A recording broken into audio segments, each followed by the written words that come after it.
used to list people that were excused, but I don't think that's necessary. You either hear or you're not. And I do not think that St. Peter is going to ask for your Presbyterian meeting attendance history when you approach the pearly gates. Okay, we are live. Meeting has begun.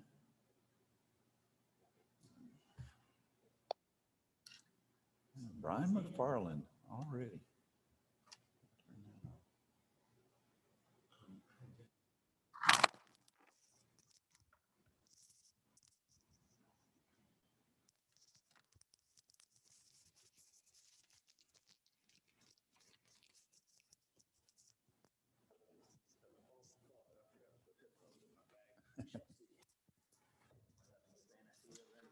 Number 9.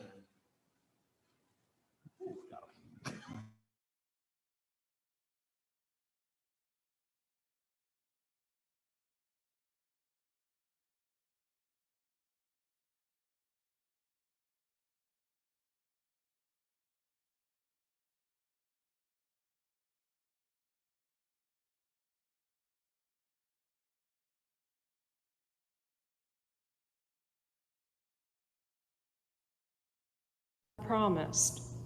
So stay here in the city until you have been clothed with power from on high. Then he led them out as far as Bethany, and lifting up his hands, he blessed them.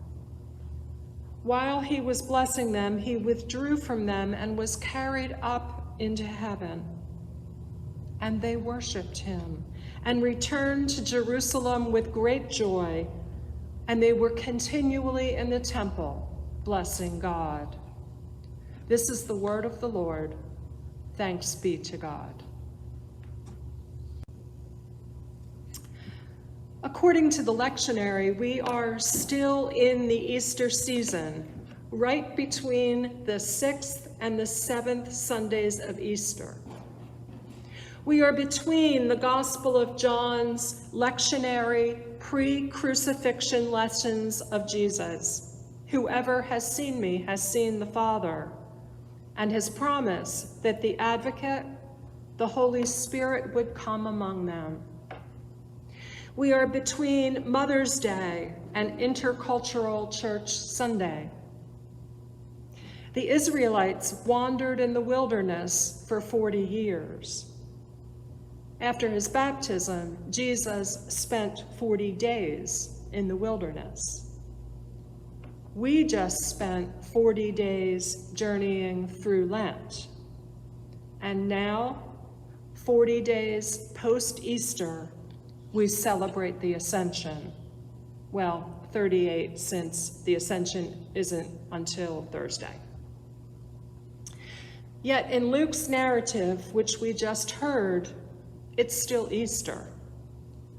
It's Easter evening, hours after the women went to the tomb and found it empty. Hours after the women were terrified by the appearance of 2 men in dazzling clothes. It's Easter evening, and after a walk from Jerusalem to Emmaus, Jesus shows up among the disciples, frightening them half out of their wits.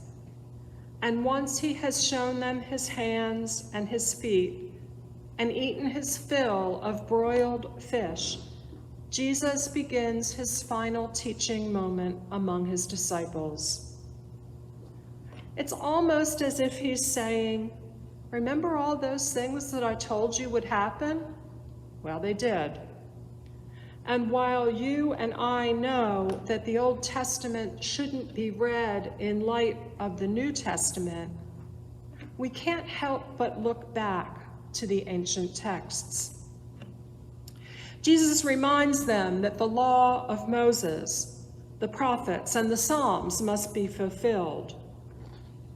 Remember, Moses, the Lord your God will raise up for you a prophet like me from among your own people. You shall heed such a prophet.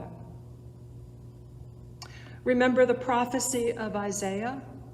A voice cries out, "In the wilderness, prepare the way of the Lord." Remember, I told you that the Son of Man must undergo great suffering and be rejected by the elders, the chief priests, and the scribes, and be killed, and on the third day be raised. And everything that is written about the Son of Man by the prophets will be accomplished. Remember the past. Remember God's promises. Salem Presbytery, remember. And as you do, consider your story in light of the biblical story. In 2017, a task force was formed to consider changes in Salem Presbytery. You rightly recognized that the church of the 21st century was changing. You pointed to Phyllis Tickle's 2012 book, The Great Emergence, and her theory that throughout history, there have been major changes in the church every 500 years. And every time as the church changed and as the culture changed, there was a need for an everything must go rummage sale. I remember reading and resonating wholeheartedly with Tickle's theory when her book first was published. What we know is the Dream Team stated, quote, "We cannot deny that we are living in a new day. How we face the realities of this new day will determine the relevance of our church in postmodern America. Rather than being afraid of the changing landscape of our nation, we must embrace the new day as one ripe with opportunities to share the gospel of Jesus Christ and to be missionaries of Christ's love and justice in the world. To do so, we must model new forms and expressions of ministry," end quote. And just as the disciples throughout Jesus' ministry among them were seeing new things happening all around them, even while Jesus was talking with them about suffering and dying and rising again, you, Salem Presbytery, were seeing things happening all around you that were new, even while some agreed with the plan and some didn't. Remember the stories of Scripture. And while I in no way intend to suggest that you were wandering in the wilderness, remember God's faithfulness while the Israelites were in the wilderness. And while I in no way intend to suggest that you were drowning, remember God put a bow in the clouds to remind Noah and his ark full of people and animals of God's faithfulness. The Ascension text from Luke finds Jesus in the midst of his final teaching among his disciples. Repentance and forgiveness of sin is to be proclaimed to all nations, beginning from Jerusalem. Be in the present. The Ascension story in Acts reports the disciples being told not to leave Jerusalem, but to wait there for the promises of the Father. And while the Luke text concludes with Jesus being carried up into heaven, the disciples did not wait passively as they were continually in the temple blessing God. They worshiped. They prayed.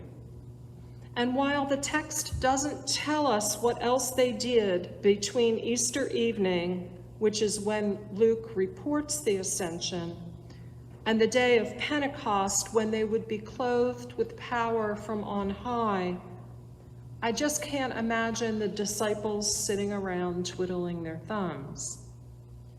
Yes, they were told to wait and not leave Jerusalem, but they couldn't unsee what had taken place right before their eyes. They had personally witnessed the fulfillment of God's promises in resurrected form. They saw that sin didn't have the final word. They saw grace embodied. And I can just see the disciples sitting around after dinner remembering. Not idly remembering, but remembering for the purposes of doing when the time came.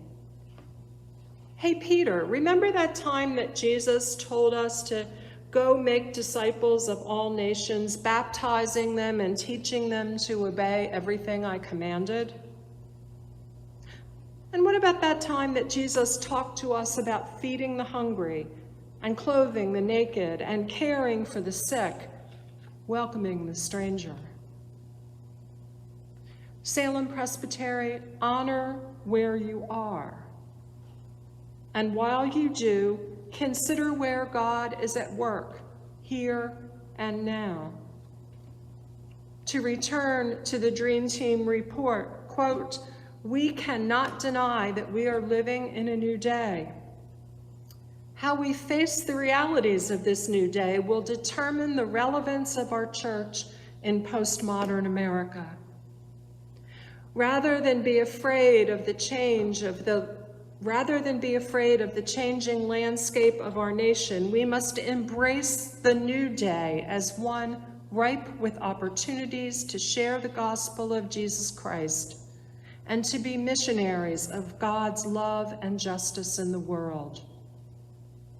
To do so, we must model new forms and expressions of ministry."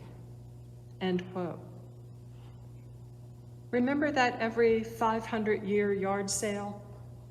Well, if this pandemic hasn't taught us anything about doing things differently, I don't know what will. Worship will no longer be strictly in person. More and more people have tuned in this past year than will ever turn out again.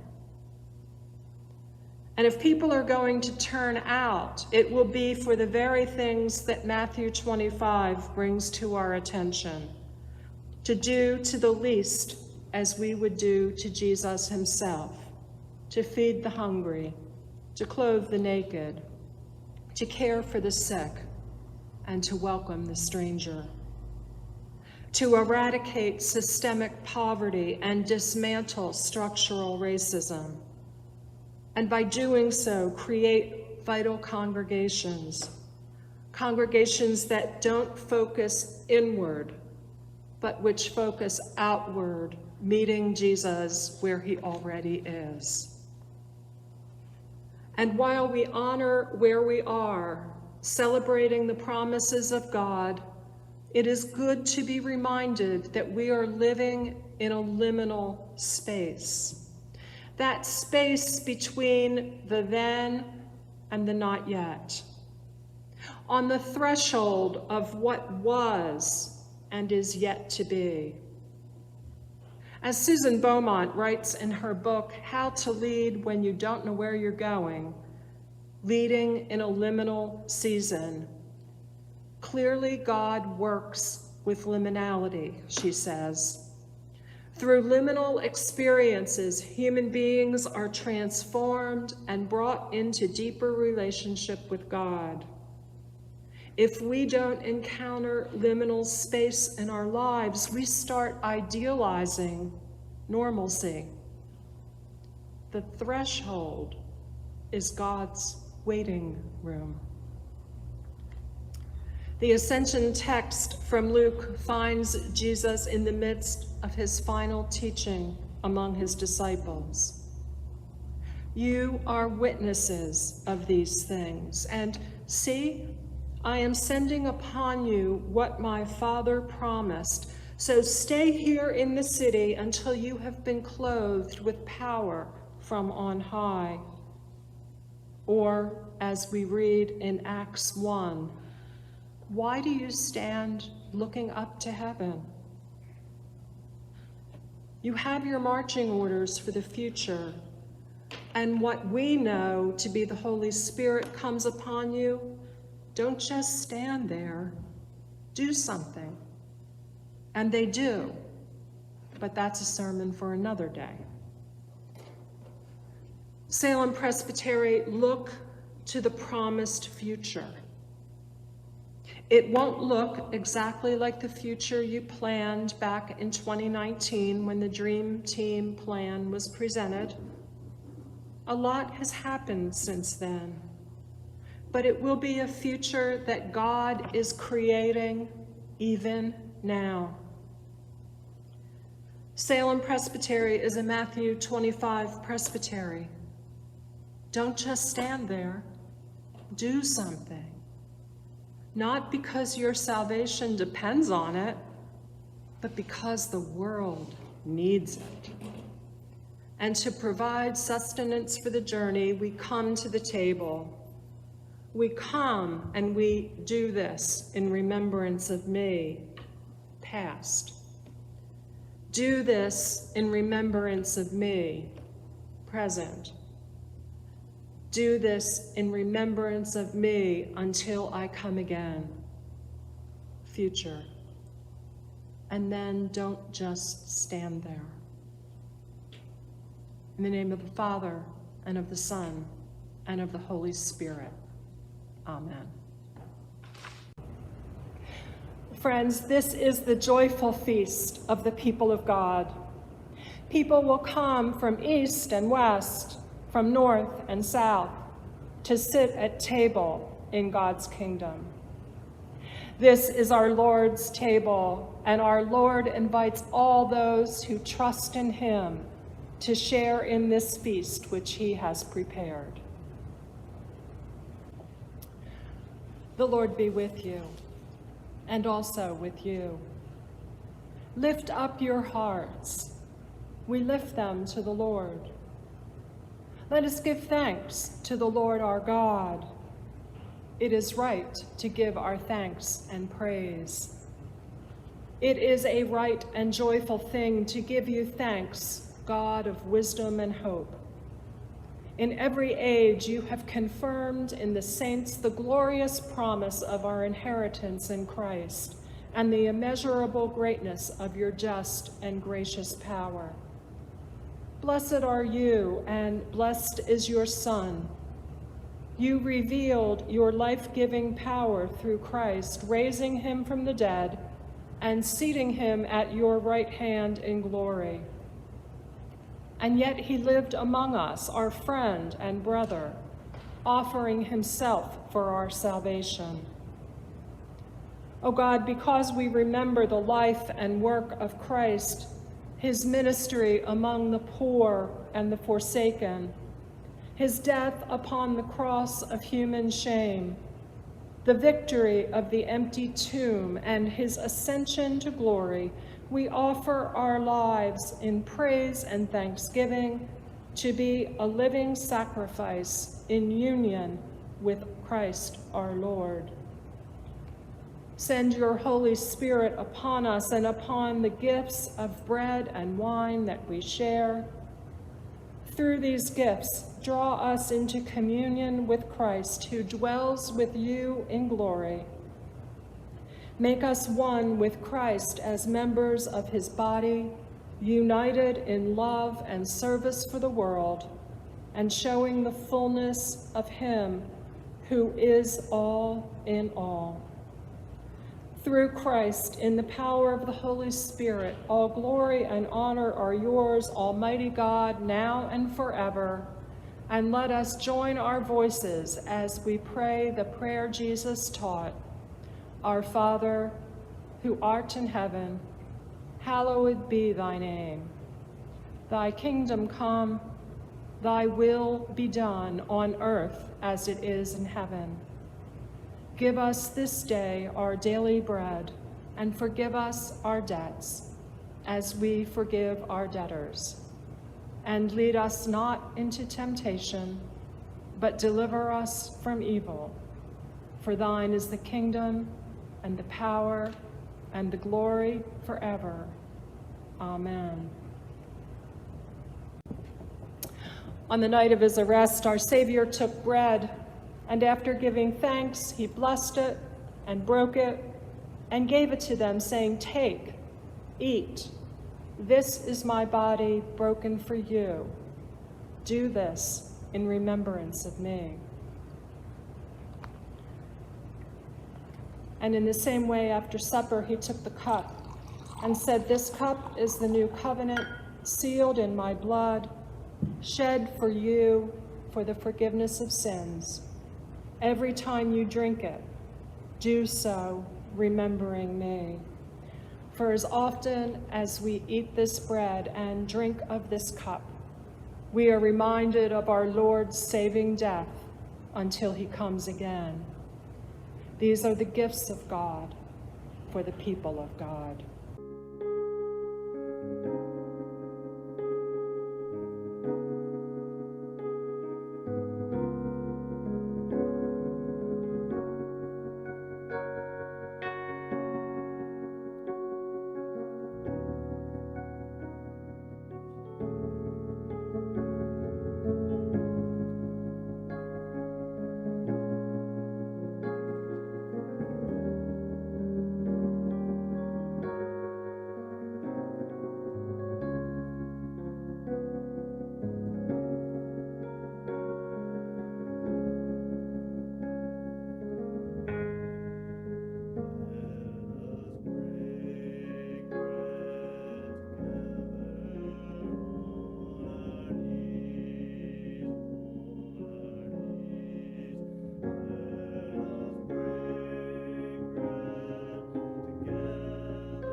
Let us pray. God Most High, we have lifted our hearts to you in this joyful meal with our risen Lord.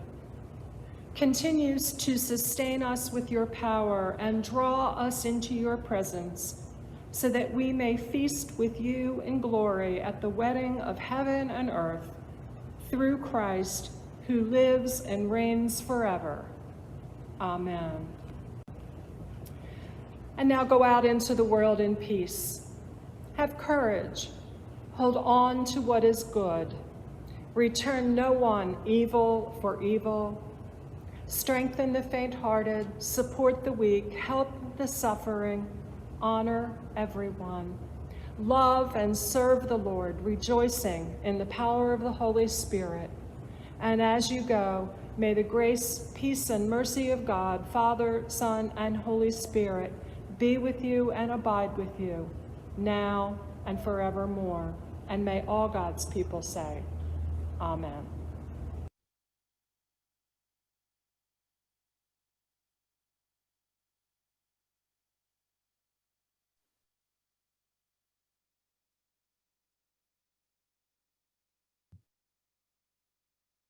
What an excellent worship service for us to gather around for the opening of our meeting today. Thank you, Barbara, for leading us in this time. As we prepare to move into the body of our meeting, I will walk us through a handful of instructions for our Zoom format so that we're all on the same page, at least to start out with. First of all, if at any time during our meeting, if we should get Zoom bombed or hacked into or something along those lines, we will first attempt to remove any disturbance, but it is always possible that we would need to terminate the meeting suddenly. If this happens, please log back in as quickly as you can using the same link that you have arrived here with already. Please be patient in that process because we would have 168 people to readmit manually. So that may take us a few minutes to accomplish, but we would do our best. Also, secondly, please make sure that your Zoom profile display name is correct and identifies you and your role today. This is more than just making the screen look nice and us being able to see who you are. But if you desire to speak or are on tap to speak during the meeting, it makes it a whole lot easier for us to find you, to ask you to unmute yourselves during the meeting. So to accomplish that, please don't include a title before your name like Reverend or Mr. or Mrs. or anything like that, but just put your name and then an abbreviation for your particular title. If you are a teaching elder, that would be TE. If you are a ruling elder or commissioner, that would be REC, et cetera, et cetera. And then after that, put the ministry that you are representing, be it a church or a campus ministry or what have you. You can do that by clicking on the three dots in the top right corner of your profile picture, your video picture there, and then select rename, and a little box will pop up for you to rename yourself. So please do that. If you forget those directions, they are in the chat for you. Also, you probably noticed that everyone is muted upon entry to the meeting today. Please keep yourself muted unless you are requested to unmute yourself. Would be for speaking to the moderator or for addressing the body at any point. This does help us keep all background noise to a minimum so that all of us can hear with the greatest clarity what each speaker is saying. And as we did last time, you will not be able to unmute yourself until you are identified to speak. That just helps with folks who might inadvertently unmute themselves and have a dog barking in the background or a bird chirping or something along those lines. For those who are calling in on a phone to attend, you may mute and unmute yourself using *6 on your keypad. So if you need to speak and you're calling in, you can just tap *6 and it will unmute yourself, and then do the same and it will remute you. If you do seek recognition to speak, please make sure that you're in a quiet location for speaking, because background noises are somehow amplified in some mysterious way over the Zoom platform that makes them really, really pronounced. Even shuffling papers in front of you. I got called out on that by somebody in our first meeting by Zoom here. Shuffling my stack of papers with an open mic was, well, it was unpleasant on your end of things. So we'll try and help each other with that. If you need to seek recognition for speaking at appropriate times during the meeting, if you would please utilize the chat feature at the bottom of your screen and send a private chat message either to me or to John Johnson or to David. We will be glad to help you with that. Just type in a few words about what you wish to speak, and the message will serve the function of raising your hand as if we were at an in-person meeting, and then we'll get to you as quickly as possible and let you know that you have been recognized. You'll then have a prompt that'll pop up on your screen asking you to unmute yourself, and then we just request that you remute yourself when you finish speaking. For items that require voting action, we will do our best to vote by acclamation, where I, the moderator, will only ask for votes against any motion that is on the floor to be registered. That'll be the least confusing method for us on the technical end of things for counting votes. We've not anticipated any items for vote that would draw us into a close vote, but if that situation arises, we would likely switch to using the polling feature in Zoom for such a vote, and we will say more about that if it becomes necessary. Otherwise, any votes against a particular motion would be registered by using the chat feature. Simply type in the word "against" to register a vote against a particular motion. If you need to make a motion or present a second to a motion, do that also in the chat. If your motion is longer than a few words, please make one chat message to simply say "motion," which will let us know that you are typing in your motion. And if you're moving an item that's already on the agenda, such as docket approval, simply typing "move item" will suffice at that time. Something simple, keep it simple, just to help us keep track of things. Finally, I think, regarding the chat function, please reserve the full group chat feature only for official actions, such as requesting to be recognized or calling out parliamentary issues or making a motion, those sorts of things. You should still be able to send chat messages to each other as individuals, just not the entire meeting group. During the meeting, the chat is not to be used to congratulate or comment informally or give greetings, etc. That sort of chat use would be the equivalent to shouting out on the floor of Presbytery meeting, which is something that will certainly be called out of order by the moderator. Protecting the intended use of the chat is more than just trying to control the meeting, but it certainly helps us, the stated clerk, the moderator, to notice when recognition is being sought so that business and action do not get overlooked as easily. So thank you for helping us with that. If you would like to issue congratulations, you would be asked to use the reactions emojis, such as the clapping hands or a smiley face or that sort of thing. And of course, you may always send individual congratulations through a direct chat message. We will also be taking a 5-minute stretch break somewhere around the 10:40 time point or so. However, that falls on the clock, it'll be just before the COM report. So when we step away, when we take a break, please leave your device connected to the meeting during that break. But also remember that we do not need to accompany you to wherever your break takes you.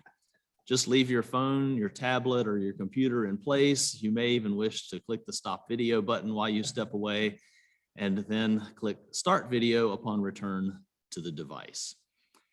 We will also be trying something new for fellowship with one another at the end of our meeting. Following our adjournment, anyone who wishes to stay on for a few extra minutes will be moved into randomly created small groups within Zoom to be able to greet and speak and share with one another in a smaller setting. This is a first try with this, and so we will see how it goes for us at the end of our time today. I'll now call on our stated clerk, David Vaughn, to declare a quorum for our proceedings today. Mr. Moderator, there is a quorum present. Thank you very much. Has there been any new business presented to you for our meeting today? No. He says no. Then I would ask for a motion to be made within the chat to approve the docket. Motion and a second.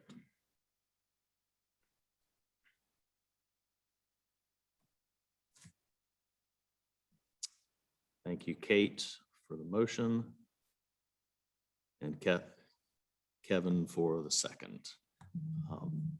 If there is any objection to approving the docket, if you would please register that in the chat as well. We will give a moment for that.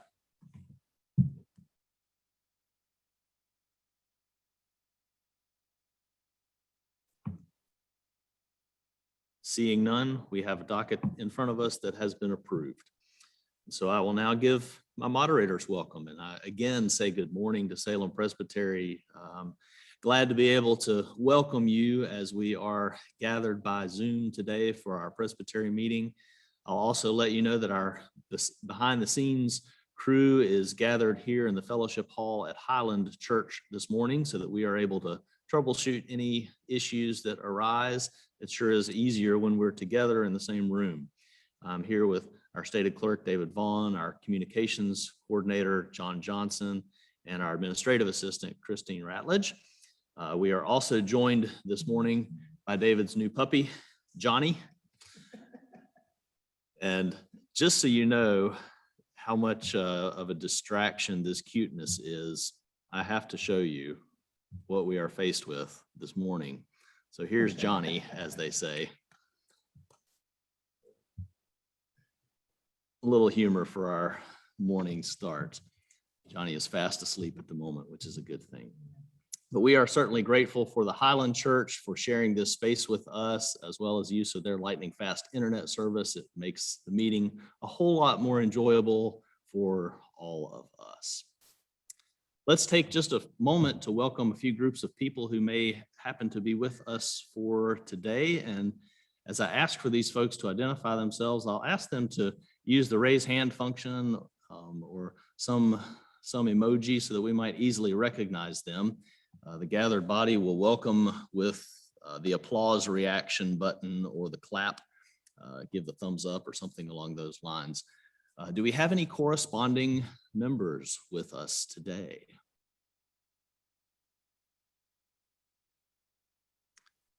I see Warren Lassane. Good to see you, my friend.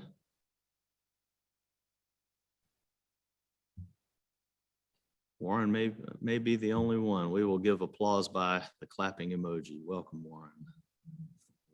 Praise hands, that's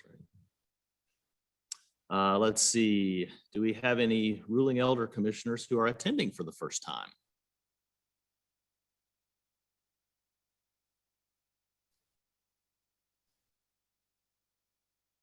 See a few folks raising their hands.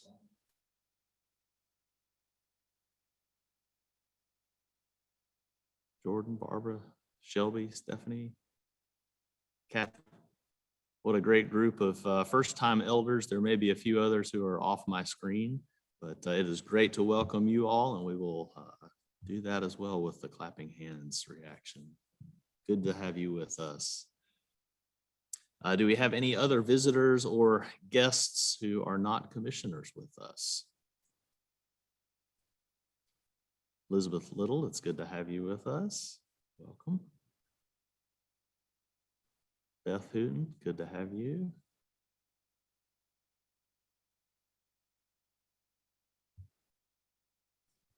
Charlotte. Okay, it is great to welcome those visitors and guests, and we will give them greeting by clapping our hands for them.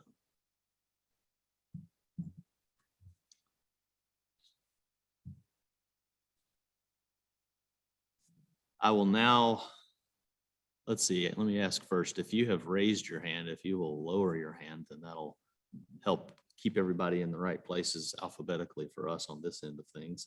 And I will now call on our transitional general presbyter for her welcome and report, Reverend Barbara Smith. Good morning, Salem Presbytery. It is good to be with you today. I call your attention to my report, which you can find in your packet. A couple of things I want to call your attention. As I said in my sermon, that worship should no longer be strictly in person going forward. To that end, I've spent a lot of time noodling around your websites and invite you actually to do the same if you have a website, and make sure that your worship information is easy to find, because I have found that some really aren't, and they don't say clearly when worship is, how worship is happening, if it's happening remotely or whatever. So just gentle reminder to go ahead and do that. Also, I call your attention to the latest COVID update that we sent out at the end of April, and a masked and physically distanced gathering on Thursday of this week at 4 p.m. at Jamestown Presbyterian Church's picnic shelter for clergy for collegial support. If you have not already, let Paul Sink or Kyle Goodman know that you will be there. Please go ahead and do that. And they will look forward to seeing you then. Mr. Moderator, if there are no questions for me on my report or anything else, that would conclude my report. Very good. Thank you, Barbara. Does anyone have any questions or comments for Barbara?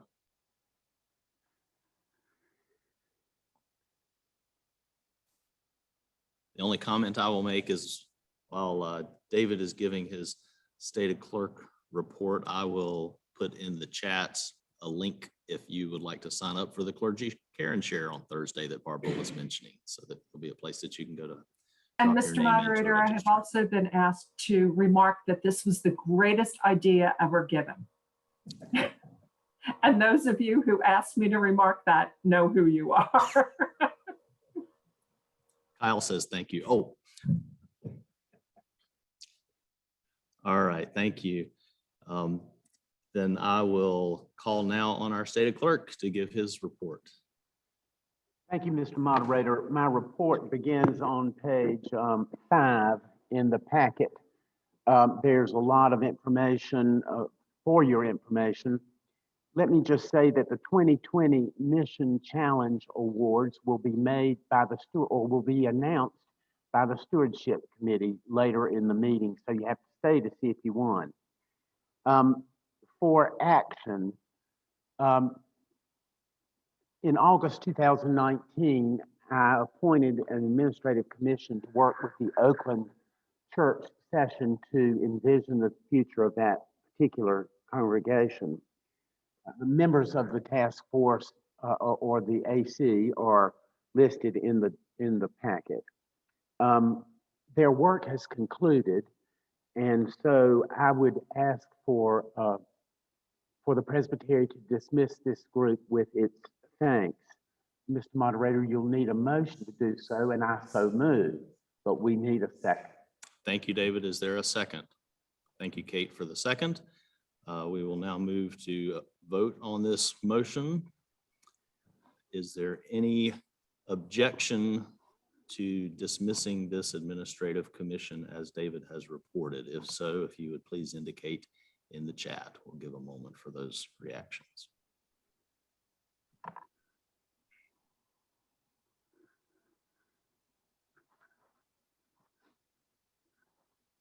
Seeing no objection, the motion is approved. Thank you, David. Thank you. I didn't anticipate that you would introduce my new pet earlier. She's just 12 weeks old, and I just couldn't bring myself to leave her at home most of the day. And right now, as Paul observed, she's quiet.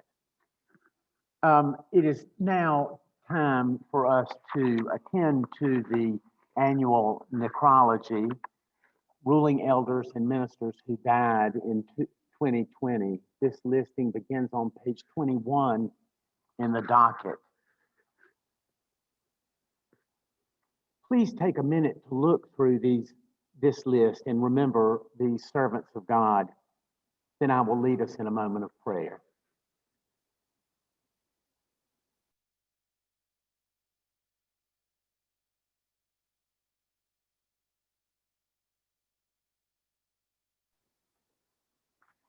Let us go to God in prayer. Eternal God, maker of heaven and earth, you formed us from the dust of the earth, and by your breath you gave us life. We glorify you. Jesus Christ, the resurrection and the life, you tasted death for all humanity, and by rising from the grave, you opened the way to eternal life. We praise you. Holy Spirit, author and giver of life, you are the comforter of all who sorry, our sure confidence and everlasting hope. We worship you. We thank you for your servants, for the gift of their lives, and for the love and mercy they received from you and gave to us. Grant that when our time on earth is ended, we may be united with all the saints in the joy of your eternal home. Through Jesus Christ our Lord. Amen. Moderator, that concludes my report. Thank you, David. We move now into some greetings, messages from some Presbyterian organizations that we are associated with by various means. And first on our list is Elizabeth Little with the Board of Pensions. Give us just a second to transition to Elizabeth.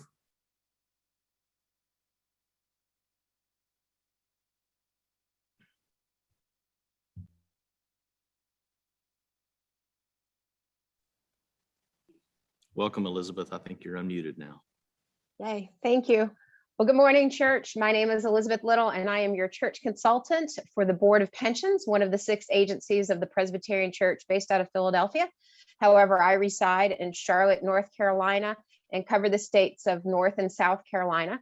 I'm excited to say right now I'm sitting in a hotel room, my first hotel room in a year and something. I am now allowed to make relationship visits and was in Raleigh and had coffee outside with one of your pastors this morning. So that's probably why the big smile is on my face, because I've gotten to see people. Still not allowed to go to big meetings or anything like that, but at least the door seems to be opening for small outside events.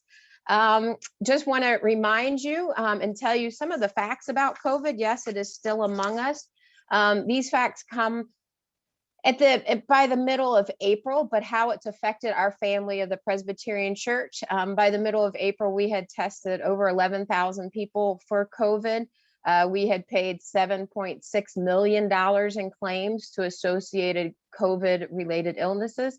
Our telemedicine skyrocketed because people figured out how to use Teladoc, which was a wonderful thing. And we had over 67,000 visits via virtual doctors while during COVID. The sad part is COVID did take some of our Presbyterian, our lives. We lost 75 retirees to COVID-related illnesses. We lost 3 active members to COVID-related illnesses, 25 dependents and 24 surviving spouses of COVID-related illnesses. So we did not get completely spared. So if you have the opportunity to get vaccinated, remember there's no cost to you. And hopefully now in the state of North Carolina, everybody has access to it. Just a reminder, in 2021, we added a new package for pastors. Now, remember, for Board of Pensions 101, any called and installed pastor has to be in pastor's participation. But we have a lot of folks not called and installed, so we created Minister's Choice this year. It's a financial protection package. It includes our pension plan, death, disability, and our temporary disability at 10% of effective salary. So that's what we created for 2021, trying to find out if there's some ordained folks that need to at least have financial protection. So if you have any questions about that, please let me know. Reminder, all pastors on the call, we included temporary disability in your pastor's participation this year. So if you have a short-term disability type illness or injury, 60% of your pay would come from us from day 15 to day 90. I think some of you don't even know that exists in 2021. We added it in 21. So know that you can. It also helps cover for maternity. It's only, once again, based on illness or injury. So it's just when the mother is giving birth, which tends to be 6 to 8 weeks out, but we would pay 60% of her salary, which is included in temporary disability while she is out for that. The portfolio for the board is very strong. As everybody knows, investments did go up. So we finished 2020 very strong in our portfolio. You all will see an experience apportionment. If you're retired, a 2% increase in your pension check will go out in July and forever. And then all of us in the pension plan, we will add 2% credits to your pension to get to when you retire. So it was a good year for the board. From that aspect. So just know that we're still strong. We're here for you. We only exist because of you all called by the church to serve the church. So let me know anytime you need help with anything, navigating the system, whatever it may be. I'm here for you, and I can't wait to see you in person. Thanks, Mr. Moderator. Thank you so much, Elizabeth. We are grateful for you being with us today and for giving us that update from Board of Pensions. Next, we will move to hear about Presbyterian Homes of North Carolina, and we have Sarah Barker. So if you would give us just a moment to transition to her. Good morning, Sarah. Welcome. Good morning. Thank you so much for inviting me to join you this morning. I'm the Associate Director of Development with the Presbyterian Homes. Just to refresh your memory about what it is that we do, we have 3 continuing care retirement communities in the state of North Carolina. We have River Landing at Sandy Ridge and Colfax, right down the street from Salem Presbytery, really, where my office is located. We have Glenair and Cary and Scotia Village in Laurinburg. We also have a partnership with DHIC and Capitol Towers which is an affordable housing apartment community located in the Five Points area of Raleigh.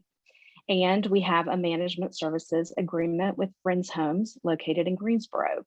With all these communities combined, we proudly serve roughly 2,000 seniors statewide. I want to thank Salem Presbytery and those churches who support our mission to honor God by enriching the lives and touching the hearts of those we serve.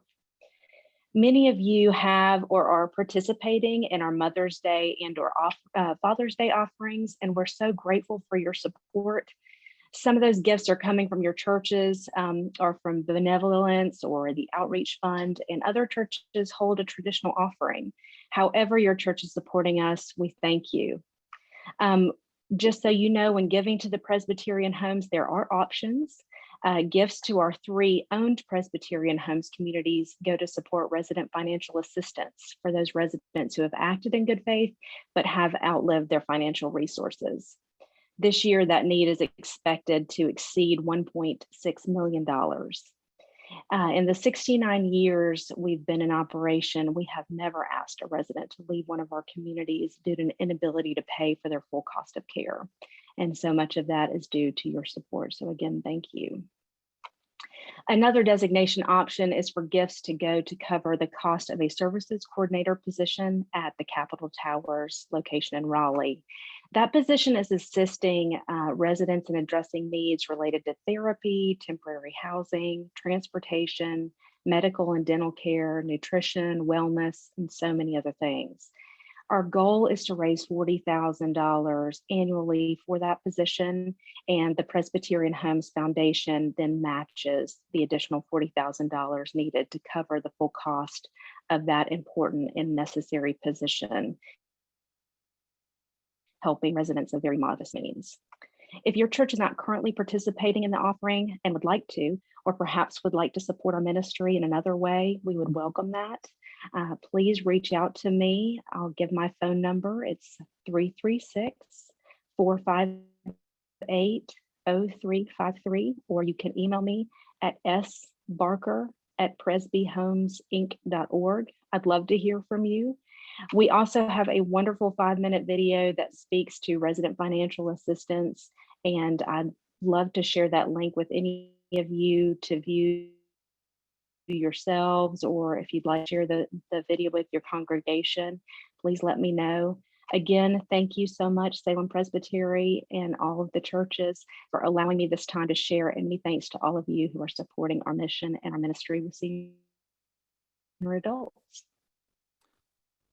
Thank you, Sarah, for giving us that update, your greeting. We are grateful for that. If you want to drop your contact information into the chat for everyone, that would be appropriate at this point. I wasn't quick enough to jot that down so that I could type it in, so I guess others probably were not either. So you're welcome to please do that.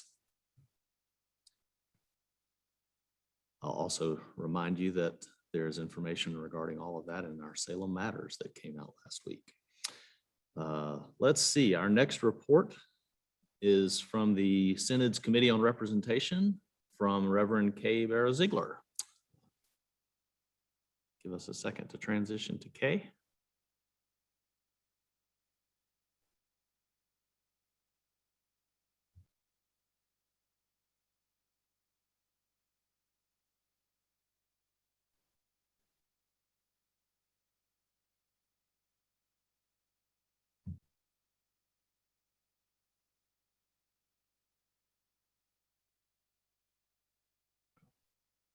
Kay, do you have the ability to turn your video on so that we can bring you up as a spotlighted person?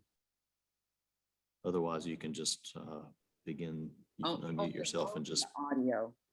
Okay, if you just need to stick with audio, then that's fine too. Okay. Thank you, Mr. Moderator. Welcome. Good morning, everyone.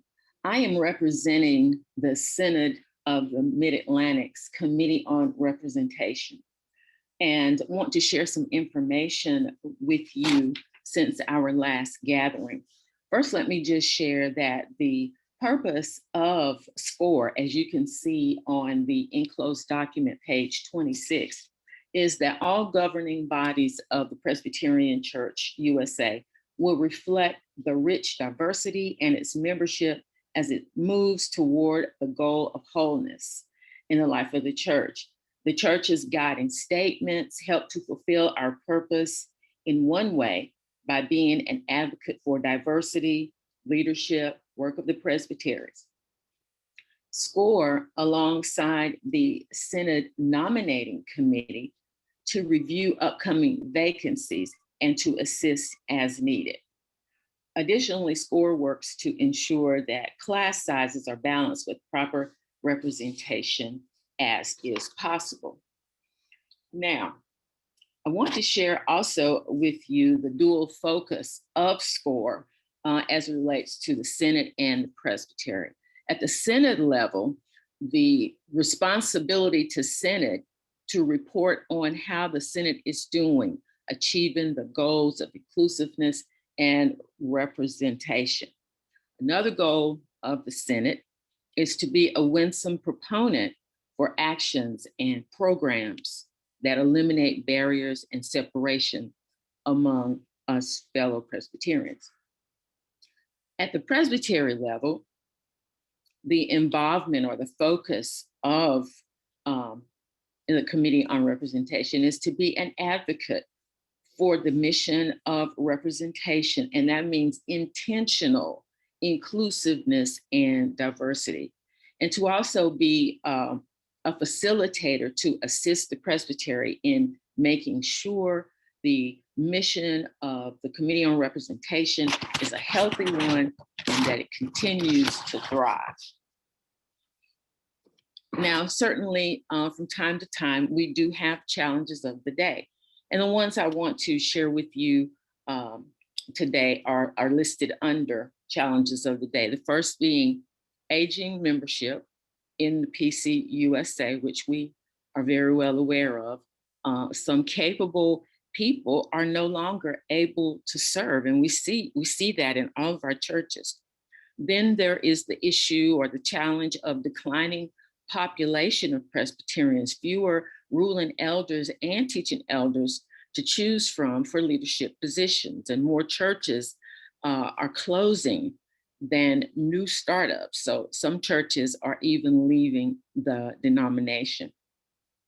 Younger Presbyterians are reluctant to commit to leadership roles and time commitments. And then finally, church buildings and infrastructure require resources needed for life-giving ministry and less money available for faith community building and witness. Some of the best practices that we have observed are core articles, announcements in newsletters and social media communications, visit key people, get to know the Presbyterian Nominating Committee leadership, discussing upcoming vacancies and job descriptions so that we can adhere to that intentional inclusiveness and diversity. And the core visibility at Presbyterian meetings and other gatherings. Taking part in the Matthew 25 events in your presbytery and attend homecomings and bring good wishes to the Synod. Among the latest that we are about to become involved in is an anti-racism self-directed curriculum. And it is a 5-week self-paced anti-racism educational course. It has a journal guide to use. We have ordered it from the Synod and expect for all Synod members, participants, to bring their groups together, and hopefully all of us can begin with this one piece of literature that has been developed for us to use. It's 5 weeks, it's self-paced, and we're doing this because we have been asked by the General Assembly, the congregations, sessions, presbyteries, synods, to develop and to adopt anti-racism policies in our bylaws by suggesting training for all members of each council. So our Committee on Representation decided together that this is what we will do, and we will begin meeting in just a very, very short time with those folks that have their manuals, and begin a conversation as to how we can go forward on the same page as much as possible. That concludes my report, Mr. Moderator. Great. Thank you so much, Kay. We appreciate that and all the good information you have there. I would just echo much of what you said about keeping our eye on Synod activity and places where we are able to plug ourselves in to help with the many duties that take place at that level of the church. So thanks again. We now turn our attention to the Synod Assembly report that is brought to us by the Reverend Felicia Stewart Hoyle.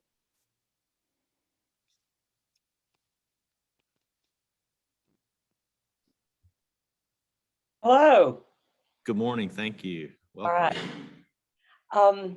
I attended my first assembly as a commissioner on Saturday, March the 13th. It was a virtual meeting. And I saw that Salem's other commissioner, Mac Dagenhart, was in attendance, as were Barbara Smith and David Vaughn, and there may have been others. The Synod moderator is Felicia Ward Hardy, and the vice moderator is Salem's Steve Scott. Steve called us to worship, where our own Salem moderator, Paul Sink, and family led us in music. And then during another worship time, we were led with music provided by our Cameron Presbyterian and their commissioned pastor, Timothy Bates. So we were well represented. The theme for the meeting was the Matthew 25 initiative. And former co-moderator Cindy Coleman's sermon reminded us of the responsibility we have as stewards of Matthew 25. And then current General Assembly co-moderator Ilona Street Stewart, and then teaching elder Alice Ridgel inspired us also with Matthew 25 initiatives under the titles of Good Medicine and Feet to Faith. Alice Ridgel in particular had a detailed and inspiring presentation describing how Charlotte Presbytery is being a Matthew 25 presbytery, which she demonstrated is different from being a Matthew 25 congregation. They are examining the structural racism of the very presbytery, from the benefits for Black pastors to requiring in Charlotte Presbytery that all pastors, CREs, elders on committees, and candidates be a part of anti-racism training every 3 years, much as Salem requires the Healthy Boundaries training. I thought that was interesting and wanted to share that with you. So the sermons and the presentations were definite highlights of the day. A real low light of the day was the embarrassing moment of seeing in print the failure of Salem Presbytery to pay its per capita. That was in stark contrast to all the other presbyteries. All the numbers were right there in front of everybody, showing how much and how many years Salem is in arrears. It was so obvious that Stated Clerk Warren Lassane even called us out, saying that the Synod is working with Salem Presbytery on this. At that point in March, when that meeting was, the sheet showing the year-to-date payment of per capita was even at 0 for us. Again, that was in contrast to almost all the other presbyteries. In fact, the other presbytery that hadn't paid yet spoke up to say that it was on the way with extra. So I'm hoping that report is going to look different at the next assembly, which will be in September. And finally, we're being asked to save the date for next year's White Privilege Conference hosted by Charlotte Presbytery, March 9 through 12, 2022. So save the date. The conference will provide some significant tools for individuals, families, sessions, congregations, and presbyteries to assist in dismantling structural racism. And that concludes my report. Thank you, Felicia. We appreciate that. And thank you for reminding us and holding our feet to the fire on our commitments upstream in the denomination. So we appreciate that. Okay, we have arrived at not the time on the agenda, but the point on the docket where we should take a break. And I will call your attention to the fact that we are 27 minutes ahead of schedule, which is yay. We will take that any day of the week. So we'll see how we maintain that through the rest of the meeting. We will take a 5-minute break. Please leave your device connected to the meeting during that break, but remember that we don't need to accompany you wherever your break takes you. So just leave your phone, tablet, or computer in place. You might wish to click the stop video button and then restart it upon returning to your device. We will take 5 minutes. My computer says it is 10:15. We will resume at 10:20.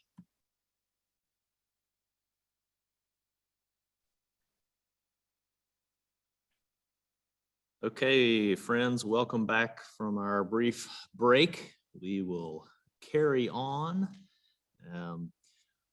Next on our docket is the Commission on Ministry report, and Reverend Amanda Anderson is providing that report for us this day. So I recognize Amanda to make the report of the COM.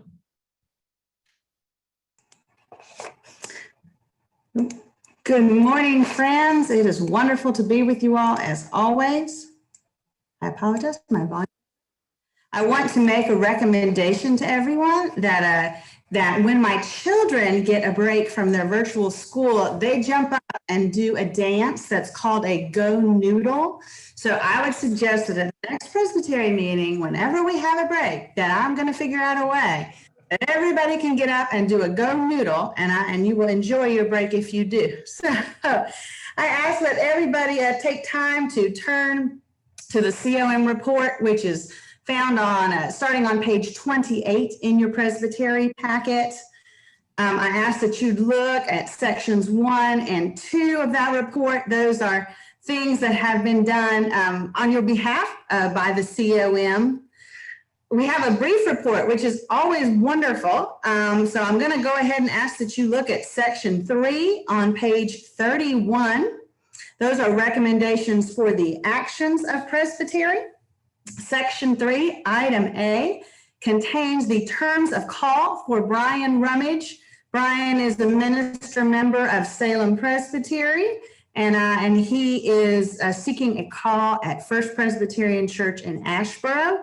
So, Mr. Moderator, the COM moves that the terms of call for Reverend Brian Rummage at First Presbyterian Church, Asheboro, be approved.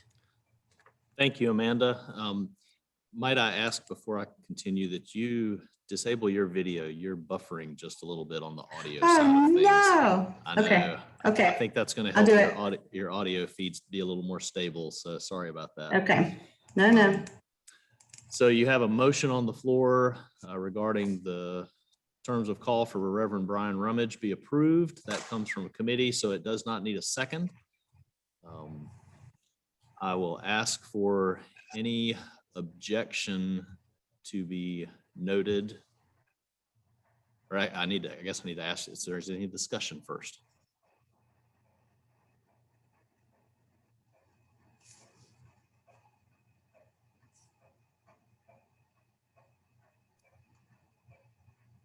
I do not see anyone expressing the intent for discussion. So is there any objection then to approving the terms of call for Brian Rummage?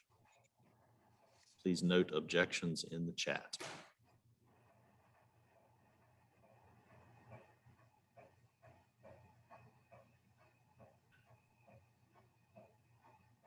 I see no objections, so the motion passes. Amanda? All right.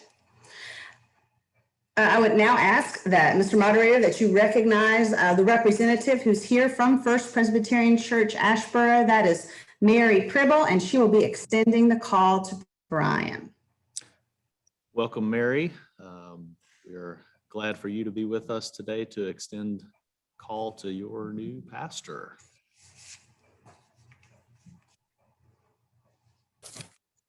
You are unmuted now, Mary. Yes.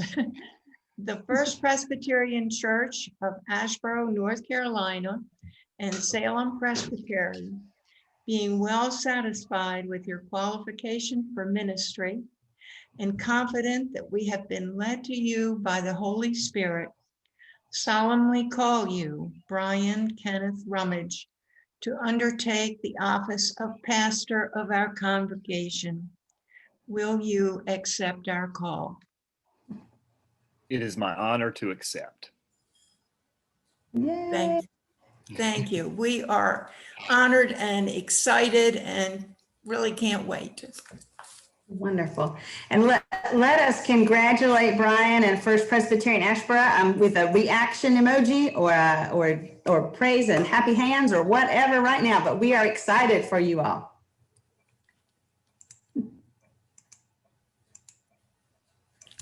Yay. Thank you. Thank you all so much. I now call the Presbytery's attention to Section 3, Item B in your packet, which is the COM restructure request.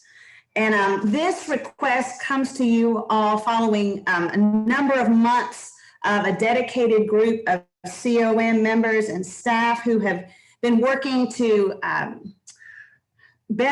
figure out a better way to facilitate the flow of business that comes through the COM, as well as to provide a system to guide the COM into the future. And so that is where our restructure request comes from. A couple of things I do want to note to everyone. Every church in Salem Presbytery will have a COM partner who is a current member of COM, who is geographically close to you, and that person will be your first go-to person for questions, as well as there will be task forces rather than neighborhoods. The task forces will, as their name indicates, have specific tasks to handle, and each of the task forces will have geographic representation across the presbytery. So that will be a shift in our neighborhood model, but we believe a strong model for doing our job in an efficient way and allowing us to expand that which we're doing. There will also, of course, be presbytery staff, and we will have 2 individuals who will be the overall COM co-moderators, who will be also people you can contact to have questions answered, as well as to help direct the business of the COM. So, Mr. Moderator, the COM does move the adoption of this restructure plan that we might go forward. And so we asked, I can answer questions during the appropriate time. Certainly. Thank you, Amanda. So again, this motion comes from the committee for a restructure plan for the Commission on Ministry. Is there conversation, comments, etc., questions for Amanda?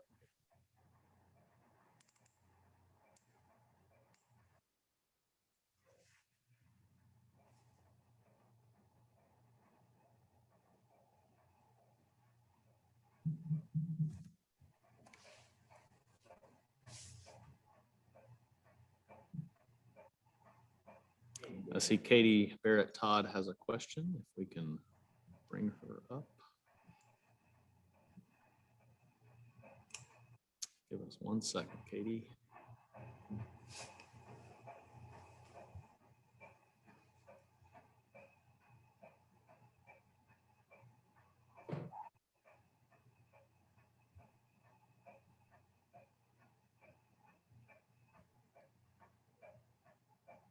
Good morning. Thank you, Mr. Moderator. I apologize if you hear noise in the background. I'm trying to move. I have a 2nd grader taking school next in another room. My question, Amanda, would be, in this, it seems to me like there would be multiple touch points for congregations across different, if they come across different needs. For instance, if we have someone that's retiring, but they're also a small church, and then they have to move into transition, it just seems like there would be a lot of cooks in the kitchen as far as congregations having to deal with multiple people. So if you could just clarify that a little bit for me. It just seems like it could be potentially overwhelming for congregations. Thank you, Katie. No, that's an excellent question. I think that one of the pieces is focusing on the COM partner as a guide. And when a church needs to interact with a task force, that COM partner will still function as that bridge to the task force. In some ways, we have many layers of many cooks right now in our current model as well that we're trying to shift away from, and that we have neighborhood moderators and we have co-moderators and we have different committee chairs, subcommittee chairs as well. So we're trying to get away from too many cooks as possible. But I think that because some of the pieces involve different stages in time, as in when that church is in that transitional time for an installed position, they would be interacting with that task force, but then they would not be interacting with that task force when it was, when the minister who is retiring, if that makes any sense. So there's kind of some time slots that, that we see in the life of the church that might be task force focused. But our goal is to have those COM partners kind of helping to drive that, so that when a church is involved in a certain time in the life of that church, that COM partner is that consistent person who is there for them, so as to avoid too many cooks. In fact, the COM partner may be interacting with the task force more than the actual congregation at times. So I hope that helps answer your question, Katie. But I agree that that's something we always need to be keeping in mind. Great, thank you. I did have a question come in from Jay Smith directly to me and not to the group, asking when this would take effect. I'm guessing he's wondering exact time frame, but also is there some sort of transition, that sort of thing. So Amanda, can you address that? And then we'll queue up Allison Simmons for a question. Yes, so the timeline would be, if the way would be clear from today, the COM would need to take steps to create, to sort ourselves out, I guess you might say, into who we will be serving on which task force, because this, at this point, will involve all the people who are currently serving on COM. So that process, I imagine, is going to take some time. So perhaps I would say the task forces could potentially begin meeting in July, but that would be our optimum time, July, August, if the way be clear from today. Sure, thank you. Okay, we will pull up Allison Simmons for her question. Can you hear me? We can, thank you. Awesome. I noticed on one of the task force, it'll be validated oversight for validated ministries. I'm curious if the committee has discussed how that will be how that will provide the presbytery a more active role in those of us who are in validated ministries.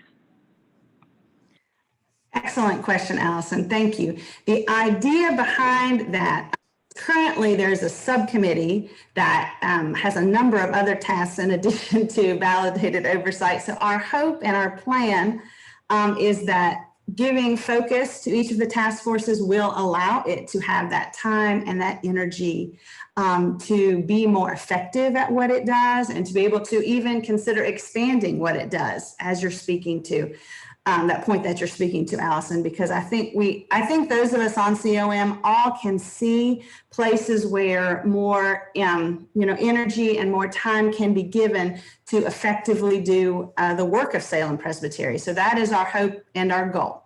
Absolutely. Thank you, Allison. Thank you. Are there any other questions? I've not seen anybody indicate those in the chat.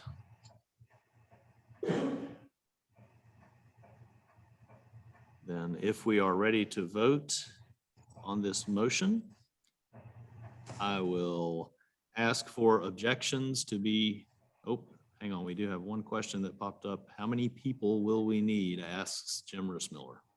That's Jim Rissmiller. Well, I was hoping that Jim Rissmiller, I could put him in charge of a lot of things. Jim, it's an excellent question. At this time, we are planning on utilizing the 36 members of COM that the Salem Presbytery manual currently calls for.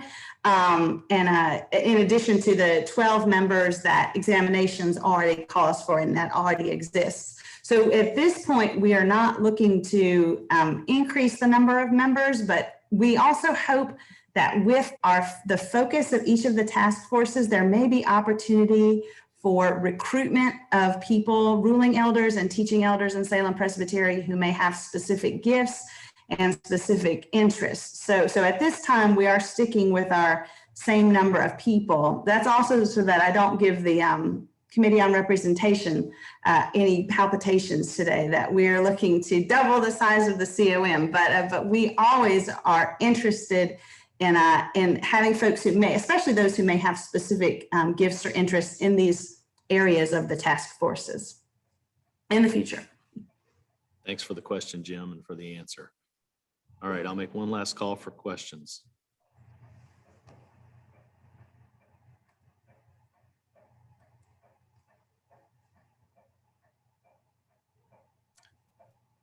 We must now be ready to vote then. So I will ask for any objections to this motion for the restructuring of COM. If you object to that, if you would please make that known in the chat. Thank you.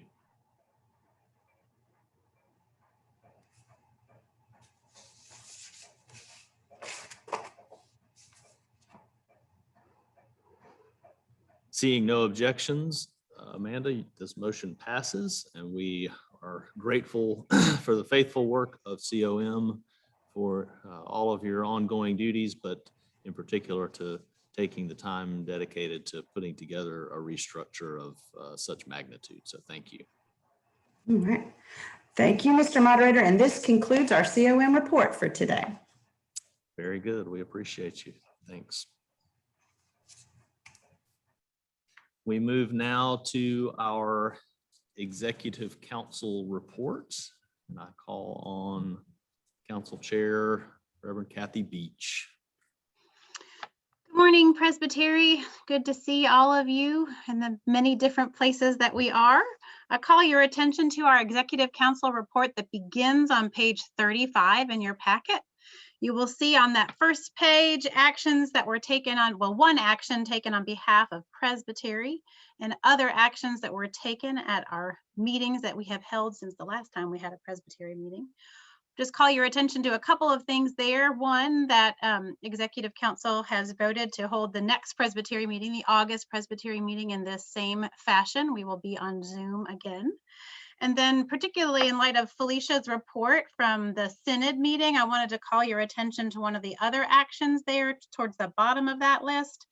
At our most recent meeting, we approved increasing our per capita commitment to the Synod. We have sent a check for $13,538 to cover our full commitment for this year, in addition to what has already been part of the budget. So I just wanted to make sure that I called your attention to that and that you can see that Executive Council is already responding to that concern and taken action on that on our behalf. So I wanted to celebrate that and highlight that that's there. So I have in our report just to call on a few different folks. So I'll ask Mr. Moderator to recognize the Reverend Ken Roman Folks to speak to the Presbytery on behalf of the implementation team. Welcome, Ken. Thank you, Mr. Moderator. Good morning. It's good to be with all of you this morning. 2 years and 3 months ago at the February 2019 Presbytery meeting, Presbytery voted to approve the plan the Dream Team presented and commissioned the council to form an implementation team to put that plan into action. The timeline, as we'll mention in a moment, was to be just the year 2019. Here we are 2 years and 3 months later, and we are coming to you with a final report and a request after the report, if you accept that report, to dissolve the committee. But I would ask our John Johnson, our communications director, if he would run the video of our final report at this time.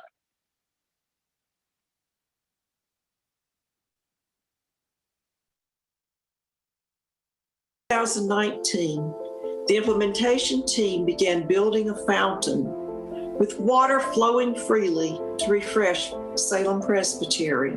We ended up in a deep well, which is slowly filling with life-giving water that will sustain us as we move forward in our new vision for Salem Presbytery.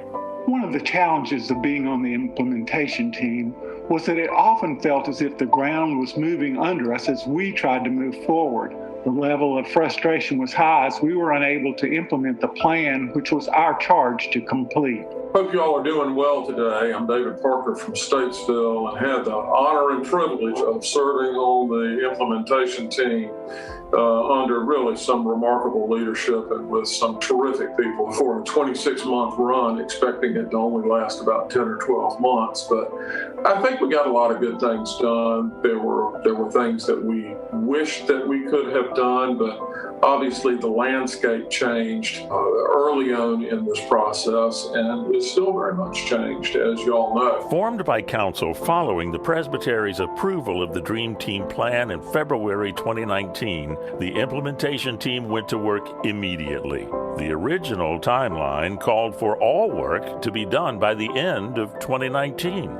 You're looking at the original timeline we created, which included forming search committees for new positions, researching zoning restrictions on the office property, circulating ministry information forms, deciding on the best course for disposition of the property, interviewing candidates for positions current staff were not interested in filling, and having the property sold or leased, as well as having all staff positions filled, everything done by January 1, 2020. To paraphrase the Scottish poet Robert Burns, the best laid plans of mice and presbyteries often go awry. We soon found, to our disappointment, that most of the current staff were not interested in the new positions of the plan. By mid to late fall, the Administrative Presbyter Search Committee had narrowed their search down to their top 2 or 3 candidates and were ready to have second interviews when, as Robbie Burns would put it, those best laid plans began to go awry. The Dream Team plan that was adopted by the Presbytery significantly reduced expenses through the sale of the Presbytery office, which reduced utilities, insurance, and other expenses, and the plan also reduced personnel costs. However, it was only later that we realized that these important moves were not close to being enough to provide a balanced budget for Presbytery personnel and functions. This forced the implementation team to have to rethink the very basis of the face of Presbytery staff going forward, and at best move the timetable out into the future. Sadly, we did not complete all of the work you commissioned us to do, but we did accomplish a significant amount. We were tasked with either leasing or selling that property. The building itself stayed on the market for a while, and then we were fortunate enough to attract someone that wanted to occupy the entire building, but they wanted to buy it. And so we were able to sell the building. Initially, we took a substantial down payment and did owner financing, but then they refinanced it and went ahead and paid that entire balance off. We closed it last July 30th. This journey has been a good exercise. People of faith come together and try to understand and discern God's will for us in a changing economic landscape and a changing institutional landscape. I would admonish you all to not eat seed corn, as folks say. That's a fairly handsome amount of money, but it's not something that really should be tossed into operations. I have enjoyed this journey, and I wish those who pick up the torch of sound management to do so in the same spirit that we have and carry it forth boldly into the future.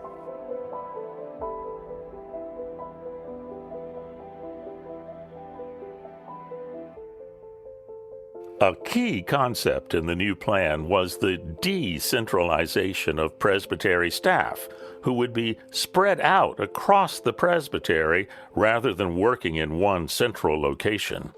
They would either work from their homes or donated office space in various churches. With the sale of the presbytery property came the planned movement of presbytery staff. Our current staff are indeed spread out across Salem Presbytery and beyond.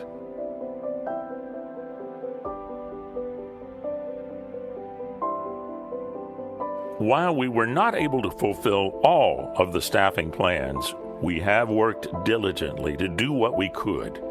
With the help of the Personnel Committee, Search Committee, and Council, Barbara Smith has joined us as Transitional General Presbyter.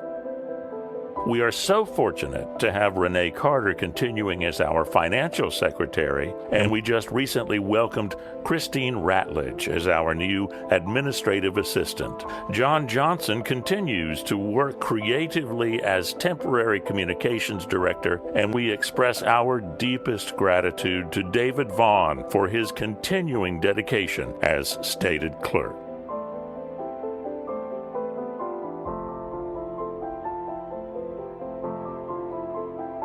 I'm excited to share with you that one of the things that we were able to accomplish was the idea of our engagement pastors and community clusters. Salem Presbytery has always valued community and relationships and looking for opportunities to foster that. And one of the ways that the Dream Team came up with doing that was to create these engagement pastors. So the idea being that we take our large and broad presbytery with the number of churches that we have and break them into smaller groups, and that we would hire an engagement pastor to do that. One of the things that we found out during this process was that we needed to talk to the Committee on Ministries. They made some great recommendations on how to bring those clusters together and help us with relationships. So the implementation team met with the COM and came up with the final draft, and the Personnel Committee is now working on hiring the engagement pastors. 4 years ago, when I was asked to serve on the Dream Team, I thought, yes, I want to do that. And then I found out it was not a basketball team, but it was a group of colleagues coming together, thinking about what our presbytery needed to look like so that churches had a infrastructure in moving forward. We know that church can't be done the same way it has always been done, and so we read Canoe in the Mountains, and we had an opportunity to talk about what would a bottom-up structure look like and how could it support churches. So that was very exciting.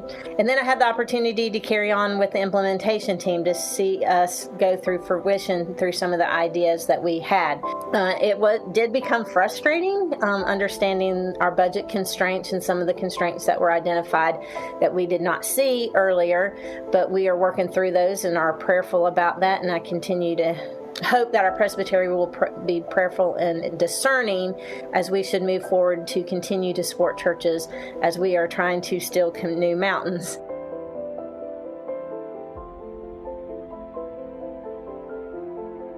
The original timeline envisioned a stewardship and development staff person who would assist our youth, campus, and justice ministries to find new and creative streams of funding support.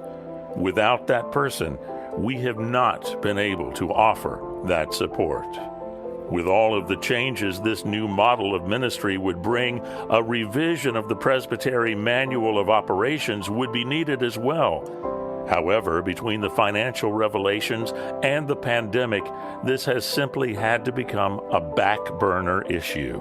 Under the new plan, the focus of presbytery meetings was to shift from informing to exploring and discussing. However, with the rude intrusion of the pandemic shutdown, presbytery, like congregations, has done a great deal of improvisation and scrambling simply to have online meetings and accomplish the work of the presbytery. This, too, will be a part of the ongoing work of council and presbytery. Perhaps the most important thing we had hoped this process would accomplish was a renewed vision, unity, and vitality in Salem Presbytery. Personally, my greatest regret has been the fact that this did not happen. We pray for a process of confession, forgiveness, and healing to let go of the past and focus on a more united future. With every organization, there comes times where there's the ebbs and flows. And I feel like right now we are becoming a stronger organization. What has come out of our meetings with the implementation team has been a true collaboration now with other teams of the Presbytery, such as the Finance Committee and the Stewardship Committee. Now there are members of all three of those committees. We all know what each other is doing, and I believe moving forward in the right direction. So we're not there yet, but I am grateful for the opportunity that we have had to work together, get to know each other better, and maybe we've learned new processes that will help us out in the long run.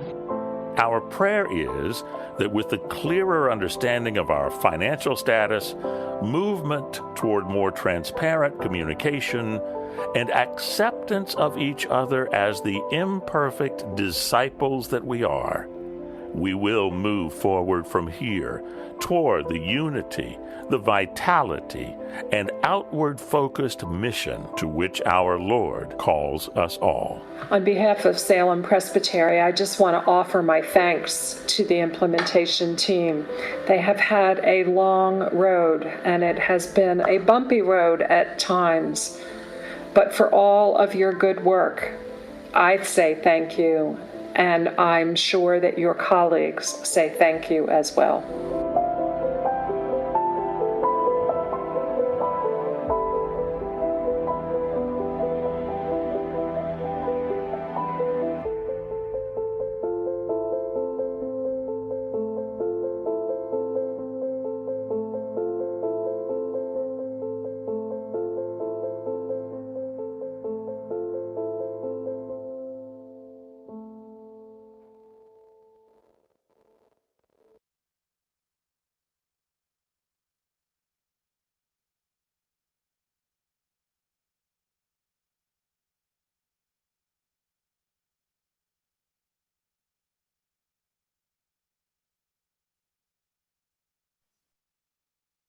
Ken, you'll need to unmute yourself.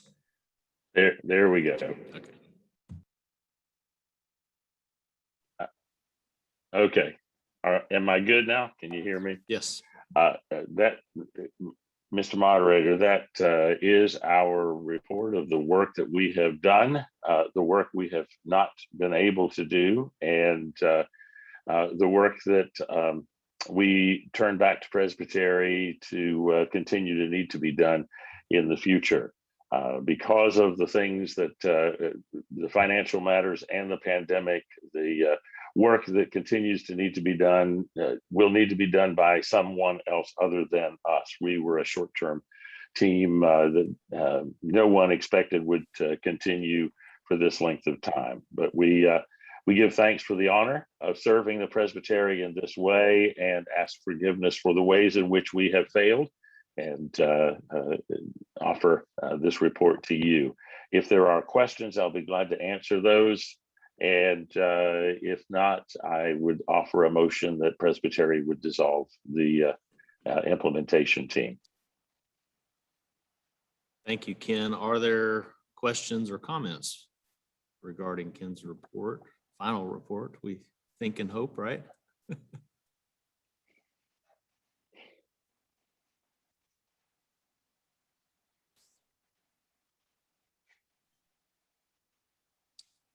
Someone asked if the video could be made available.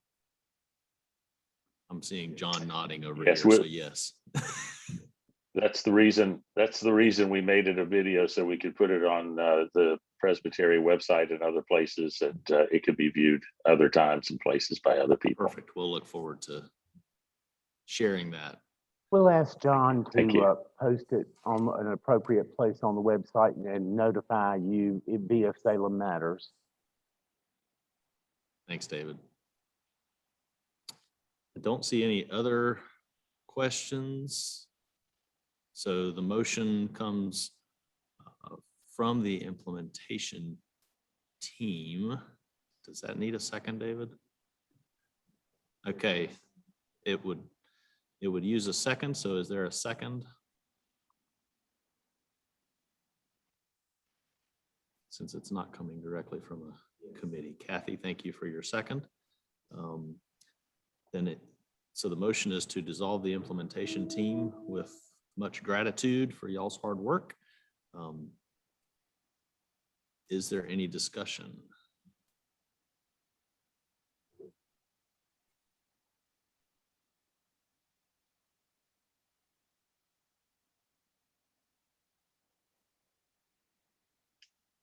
Hearing none, I would ask that any objections to the motion be recorded in the chat.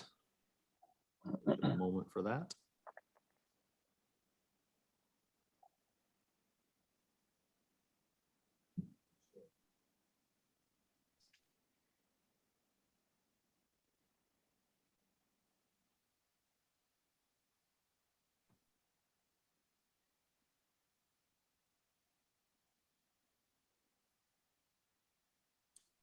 Okay, with one objection recorded, the motion passes.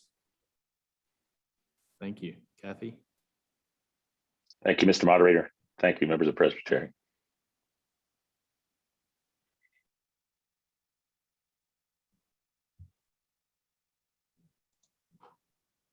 Thank you, Ken, and thank you, Mr. Moderator.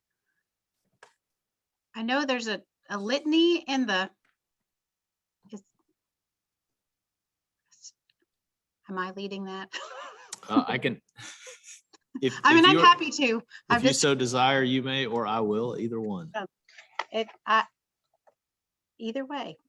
I think it seems like the moderator might do that. And I'm sorry that the moderator and I didn't talk about that before this particular moment. But that litany is on page 37 of your packet.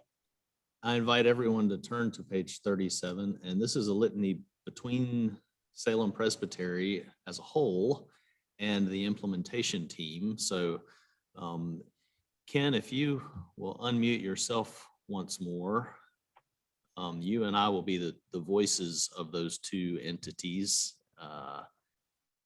And we ask everyone to chime in on your muted mics, just so that you can participate. If the Presbytery as a whole would read along with me, and the implementation team as a whole would read along with Ken as we go back and forth through our litany here. So again, page 37. The litany for dissolution of the implementation team. When you said yes to serving on the implementation team, you had no idea of the path that journey would take. In March 2019, we started building a fountain with water flowing freely to refresh Salem Presbytery. We are grateful for your 26 months of dedicated service. We accept your gratitude and offer thanks for the privilege to serve. We ask your forgiveness for the times that the waters were not always calm. We offer forgiveness and seek forgiveness for our failures as well. We acknowledge the issues that existed that your work brought to our attention. We have weathered those tumultuous waters together. We recognize the time and prayer, the joy and pain you experienced as you navigated the waters of both possibility and impossibility. While there were things that we were able to implement, there were also things that we were not able to implement. We now turn those back to the Presbytery. We accept those tasks and acknowledge the significance of your work. We ended up in a deep well, which is slowly filling with life-giving water that will sustain us as we move forward in our new vision for Salem Presbytery. We look forward to seeing where God will lead in God's own time. as the body of of Christ Christ in in Salem Salem Presbytery, Presbytery, we continue to step to step out in in faith together. Amen.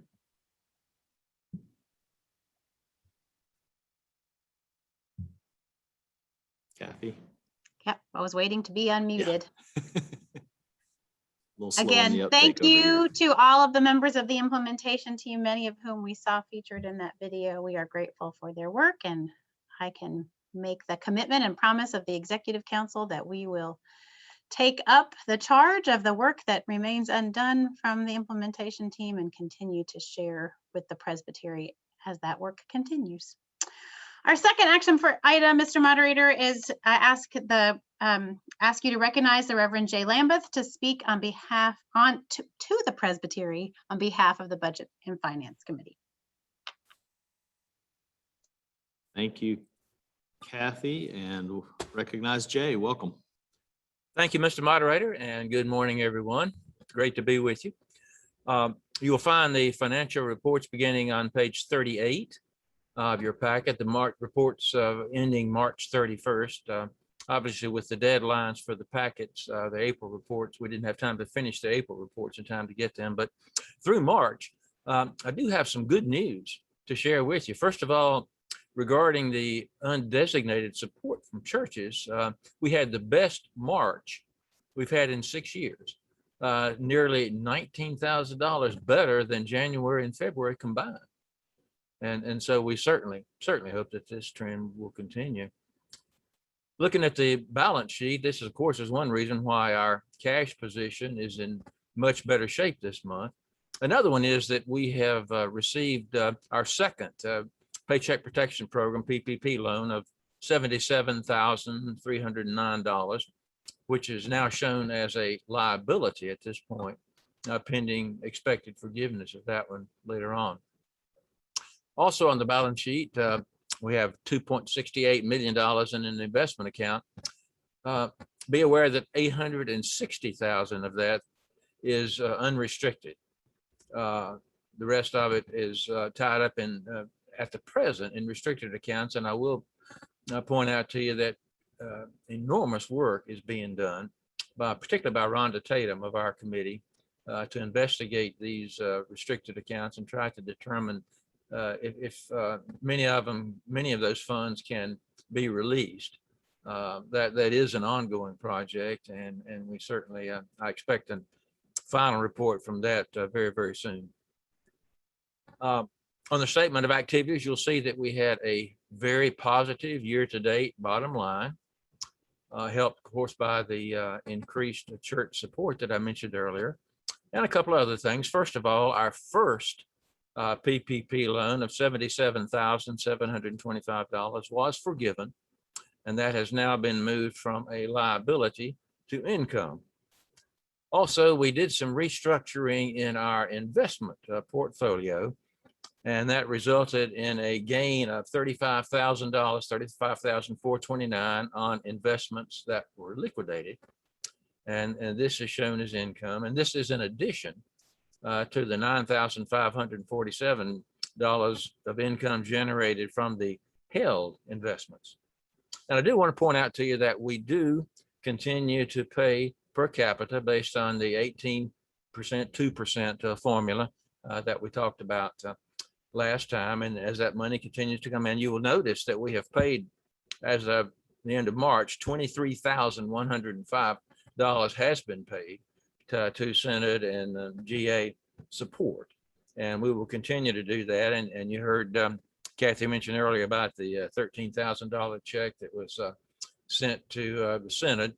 This was also accompanied by a letter asking for forgiveness for our past balance. And I understand that the committee is meeting this afternoon at the Synod, and we expect to hear from them about that very, very soon. Mr. Moderator, unless there are questions, those are the things that I would highlight from our financial report. Thank you, Jay. Hang on one second and we'll see if there are any questions while you're still on screen with us. See, Evan has a hand raised. Do you have a question or comment? Hang on, let's get you unmuted. Thank you, Mr. Moderator. I just think it's important every time we give a financial report to just say how much the Senate and GA are asking for us for the year and how much we expect to pay them. Thank you, Evan. We'll let Okay. Jay address those specifics. Yeah, on the statement of activities, you will see that through March, our budget for Senate and GA support is $24,660. And this is just an annual figure divided by 12. So let me get find my little calculator here right quick. We can multiply that 24,660 by 12, and our annual budget would be 29. Just a minute, excuse me.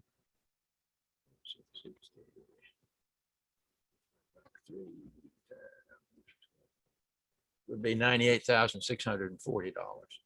And that's based on the 18% to GA and 2% to Senate formula.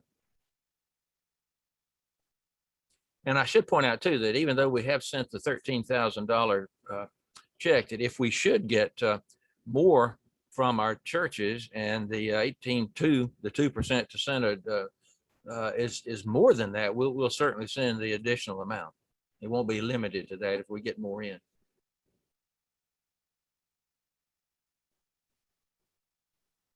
Jay, I think in addition to that amount, Evan is asking what it is that GA asks directly from us, and isn't it because it's more than what we have budgeted for this particular calendar year? Correct? It is, and I apologize. I do not have that figure in front of me right now. Barbara, does Barbara have it? I do not.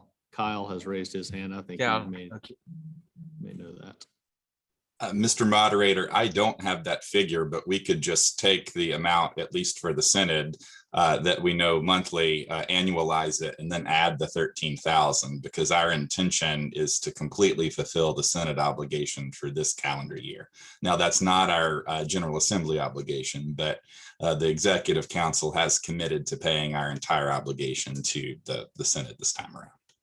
Thanks for clarifying that. I do think that the GA ask is roughly twice what we have budgeted for GA. Mr. Moderator, I will take a look. So stay tuned on that, okay? Okay, thank you. All right, any other questions? Thanks, Evan, for keeping that at our attention. It is important work for sure. Jay, I don't see any other questions being desired of you, so thank you for your report. Okay, thank you.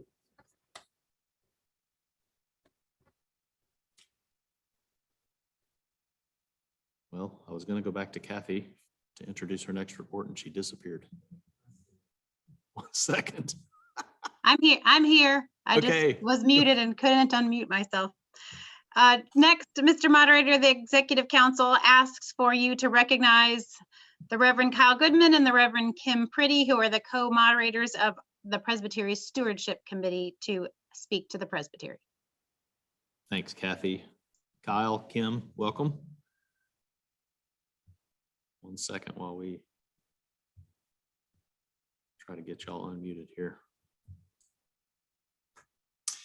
Thank you, Mr. Moderator. On behalf of the Stewardship Committee, we just have a few things to report to you all this afternoon. And the first is a celebration. We're going to celebrate 2 churches who are the recipients of this year's Mission Challenge Award. There are 2 gifts that we give every year in the amount of $1,800. And the first of these this year is going to the church that has demonstrated the highest percentage increase of their giving to the Presbytery's mission budget. And we go back for the last 5 years and take a look at the trends and increase. And this year, we are really excited to announce that that award goes to the Spencer Presbyterian Church. I don't know if anyone is here representing Spencer or not today, but let's all give them a wave, a shout out for their excellent stewardship and their increase in faithfulness to our presbytery. And Kim, you have the other award. I do. And just to let you know, those checks and certificate will be mailed to you all, but to the church, the second award goes to the church spending the highest percentage of their annual budget on missions. And that one's going to be given to Old Providence. So we give thanks for the heart and work of Old Providence. So congratulations. The next work of our committee from the Stewardship Committee is we want to give thanks to those who have pledged and are giving, to those who are giving and did not pledge. We want to recognize that. We are trying to send out thank you notes from our committee, giving thanks for your dedication and promises to continue to support Presbytery in that way. We also want to offer ourselves. We have talented colleagues who serve as pastors and ruling elders, who are willing to come to your church and speak with your session. So if your session is still asking questions about per capita and how they can support Synod and Presbytery and GA, and you have questions, we have folks who would love to come and spend some time with you all. So that concludes mine, and I think Kyle's going to finish. Just a couple of things. I want to talk about cleaning rolls again, the second greatest idea I've had today. So I want to encourage your churches in this moment where it seems like maybe some of our COVID restrictions are beginning to be behind us and we're opening up in new ways. Just to be in touch with your whole church. Maybe I'm just reading what's happening at Alamance into your churches. If that's true, forgive me. But I know one of the things that we are needing to do is just reach out again and be in touch with all of our members just to see how they're doing, to see how they're still connected or may need to be connected. And at Alamance, we're hoping to use that process as a catalyst for us to do some much needed role cleaning and maybe role revitalization. But I would just remind everyone in our presbytery how important it is to have a good, solid, accurate role. Our presbytery does make its commitment to Synod and GA based on a per head figure. And every person we count is a dollar that we are accountable for to the Synod and General Assembly. And one way that our presbytery can get ourselves in alignment with our commitments is to make sure that we are reporting the right numbers so that we're not being assessed more than really is fair to our presbytery. So I would just commend that process to you, both in terms of a way to care for the presbytery and to care for the members of your congregation. And lastly, I've been working with a culture of generosity training. My church has been in the middle of that training for the last year or so. And one of the things that we are being encouraged to do is to make our stewardship effort a year-round process. That's already true for Salem Presbytery. And we would love to see all of our churches focusing on stewardship, not just in one fall season, but all year round. And if you're interested in learning more about how to do that, again, our stewardship committee is available to you all to help be in conversation with your committees and with your sessions. So I would just make us available to you again. And Mr. Moderator, that's all I have. Great. Thank you, Kim. Thank you, Kyle. And Kathy. Thank you, Mr. Moderator. I just wanted to share one little tidbit of information to say also congratulations to those two congregations that received those mission grants. But I know we had a question about that at Rumpel a couple of years ago when we wonder about our budget and then we have these mission grants to give. I just thought it would be helpful for the presbytery to know that there is a special endowment in the presbytery. It was given for the purpose of recognizing mission giving of churches. And so that comes from a separate fund than the funds that we are always trying so carefully to budget. So I just wanted to add that little bit of information along there. And so our final action item, Mr. Moderator, is to ask you to recognize the Reverend Charlie Lee to speak before the Presbytery from Presbytery's Personnel Committee. Thank you. Welcome, Charlie. Let's see if we can get a unmute invite sent to you. There you go. All right. I think I'm there. You are. All right. Hello, everyone. Bring greetings from the Personnel Committee. You see our report in the packet. The committee has been hard at work again with the handoff from the good work the implementation team has done and the things that they have now passed to us for implementation. So you can see there, we have been meeting with David Vaughn, the stated clerk, to revise that job description. And our committee has made a recommendation to the Committee on Representation that I believe we will take action on today at some point. We are also working with the temporary communications director so that we can move that position to a permanent. And so we're beginning that search and discussion now. The last thing I'll share is the hiring of the engagement pastors. As you heard, the COM changing and also need for engagement pastors for the current parishes. I'm happy to announce that we have 4 out of 5 so far. And so I'll share those names with you now.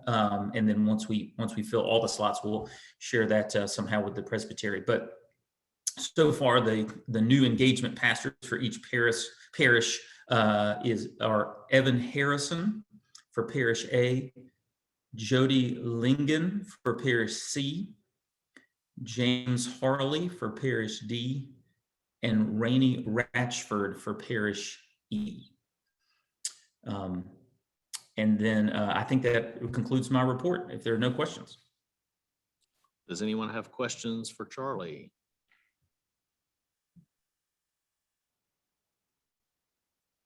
Seeing none, thank you. Mr. Moderator, that concludes the report of the Executive Council. Thank you. Thank you, Kathy. Then we will move next to hear from the equip side of our presbytery, and I believe we have a report from Beth Hayes from the Moravian Resource Center.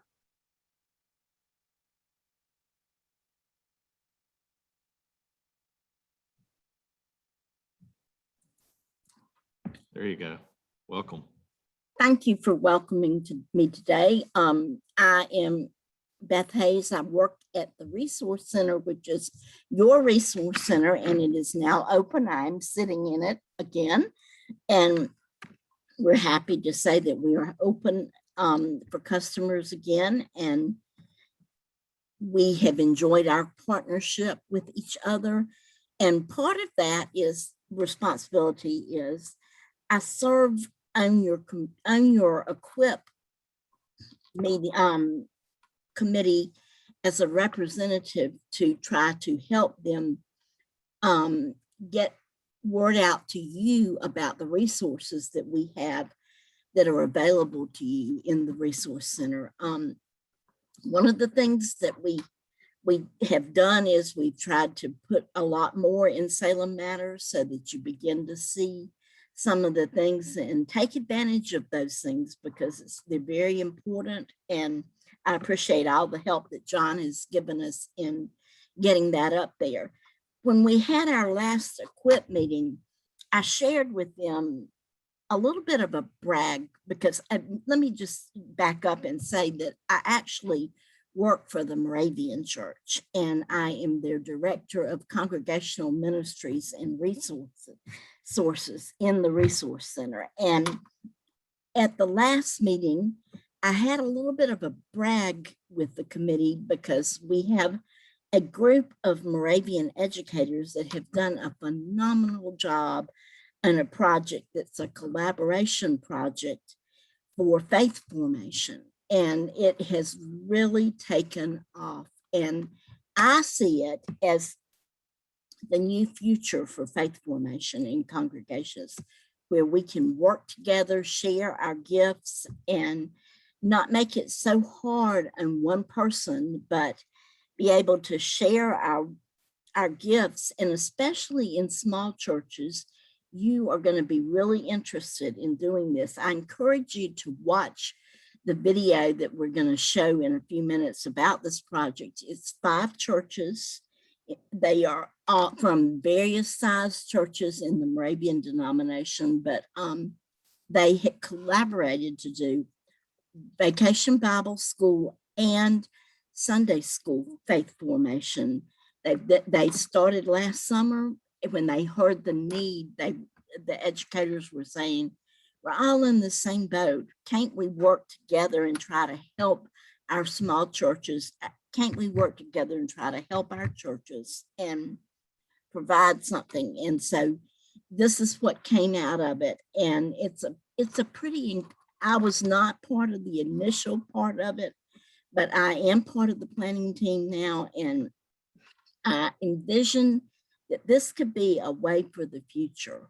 And if Salem Presbytery wants to try to learn how to do something like this for your smaller churches, we're available. We'll help you to try to set this up. So I'm not going to take a lot of time, but I appreciate Barbara asked me if I would share this project with you because she thought that it had a lot of possibilities for especially your smaller churches in Salem Presbytery to do faith formation virtually. And so I'm going to get John to show the video, and then if you have questions, I am around.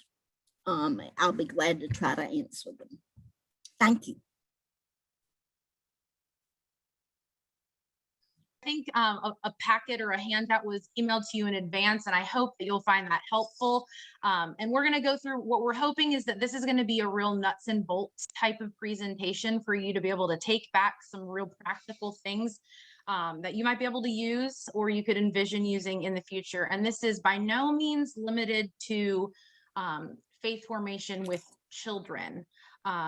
We could see this model also being used in tweens, teens, and adult faith formation. So I guess a good place to start is the why bother. So in the midst of the pandemic, I think at different times, a lot of us have been ready to throw up our hands and say, I can't do this anymore. But those of us that have joined this group have been able to cheer one another on and remind one another that this still really matters.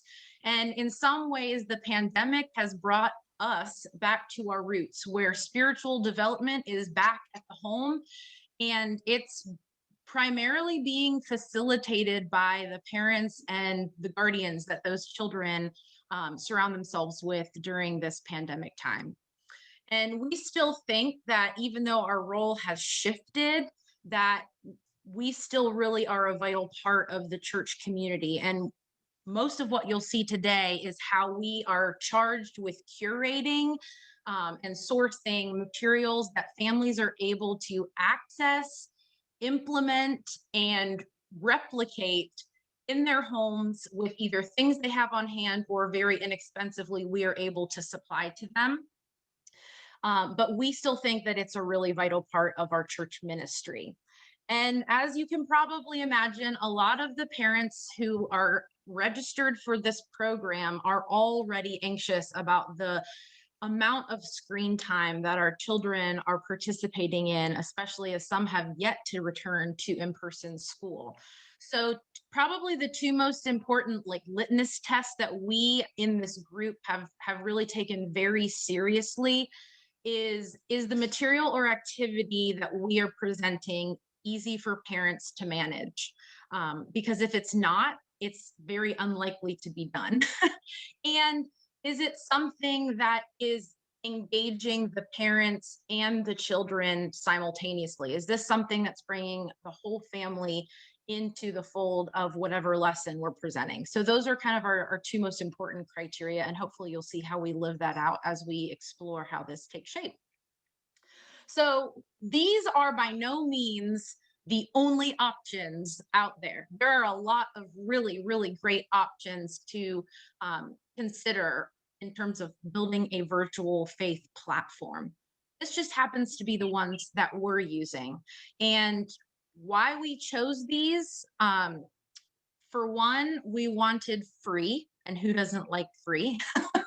We all have tight church budgets, so we wanted free.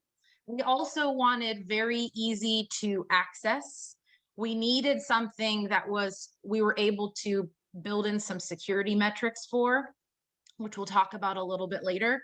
And we also wanted things that parents were already using for their children's schooling, meaning they didn't have to learn a new type of technology in order to make this work.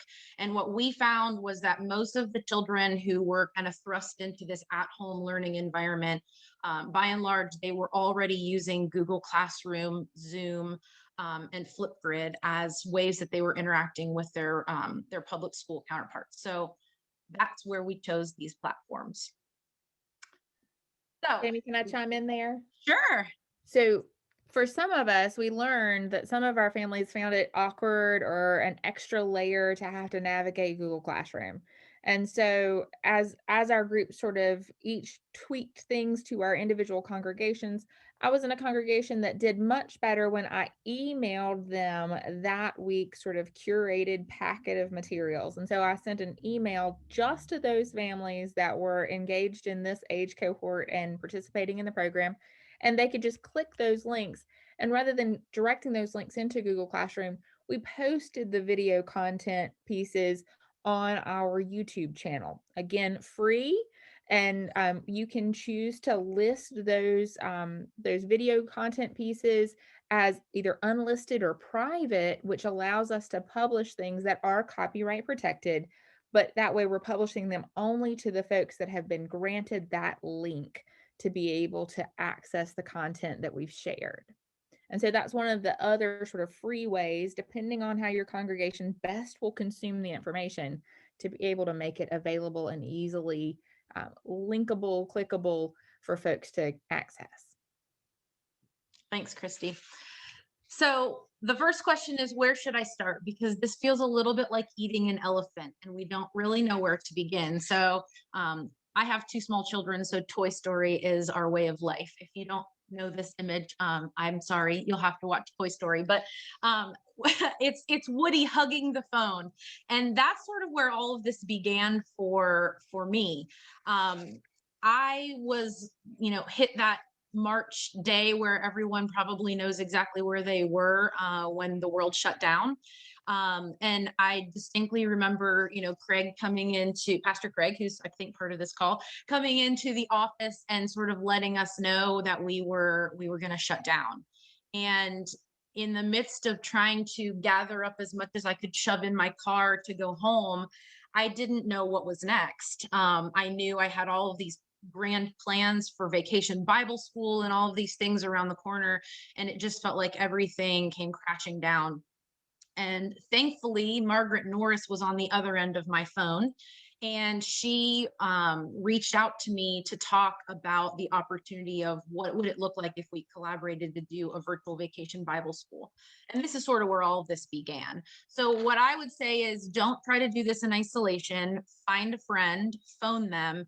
Nobody should manage this model that we're proposing today in isolation. And I don't think it matters if your churches are the same demographics, if they're the same geography. I think it can work between a lot of different sized congregations. And so the first, Jamie, go ahead. Yeah, just like you and Margaret made that collaborative linkage, on the other end, I reached out initially actually to Union Cross and Friedland Moravian churches, which were geographic neighbors, and they joined us initially for that Vacation Bible School, but we did most of the original prep. But as we were prepping, Angelica reached out, and then later Dana reached out, and they joined our collaboration. And actually, Dana and Unity did it as an offset pace from our original game plan, just utilizing the materials and the resources that we developed and sending them out at a different time frame. But again, that was sort of, we teamed up, and that was what that initial result was. And then we've collaborated since. So as we looked past Vacation Bible School, which ended up being a success for those smaller pockets of churches, we looked at the fall and we figured out, there's a way in which we can involve even more churches. And that's sort of how this group of 5 congregations, now with Beth 6 congregations, sort of came to be. So the first place to start was to create sort of a proverbial dumping ground as to where we were going to brainstorm and pull all of this curriculum together. And that came in the shape of a Google folder. Now, I'm probably breaking this down into way simplistic form, but for those of you who are not currently using Google Drive as your sourced hub for putting all of your materials and organizing your files, that's really the way you need to start if you want to consider Google Classroom. Create a folder, and this is where everything's going to be housed. And I'm going to try to flip over here and share with you what my drive looks like. So this is the drive that, oh, that's not the one. Hold on. Let's go to this one. This is what the drive, are you seeing this okay? Great. So this is what the drive looks like for the Sunday school collaboration we're doing right now, which happens to be on the Lord's Prayer. And you'll see we have a folder that we just put the curriculum in, and then we have all of our sessions outlined. And in each of those sessions is where we would find the specific materials that pertain to that particular unit. So everyone in our collaborative group has access to these shared folders, and this is where we will pull stuff over from this location to the Google Classroom, which is what I'll share with you in a minute. And now it probably does bring up the question of, well, how do I know if I have enough storage space to make this work?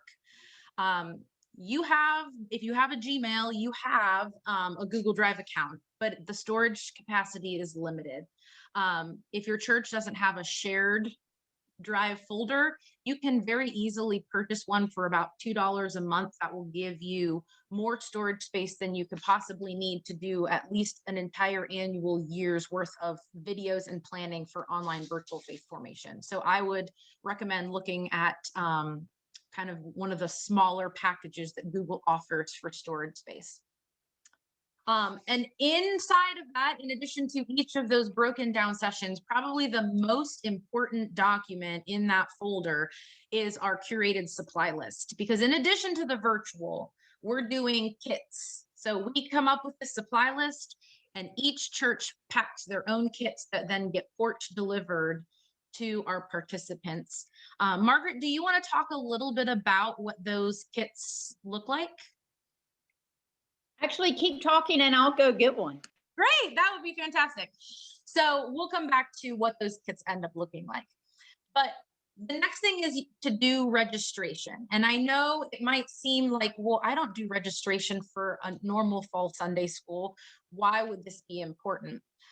The reason that registration is really important for virtual faith formation, in addition to kit supplies, it's also the place where you're going to be able to capture the email address that they will want all of these electronic access and materials sent to. More importantly, this is also where they're going to designate or rather acknowledge that they understand that the materials that we are sharing with them through these virtual platforms is in fact copyrighted material. And we can't afford to let those materials be launched into the abyss of the internet.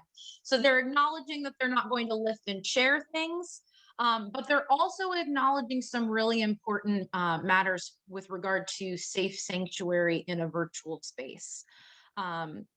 We take very seriously that not all of our families wish to have their children's images captured during live Zoom sessions.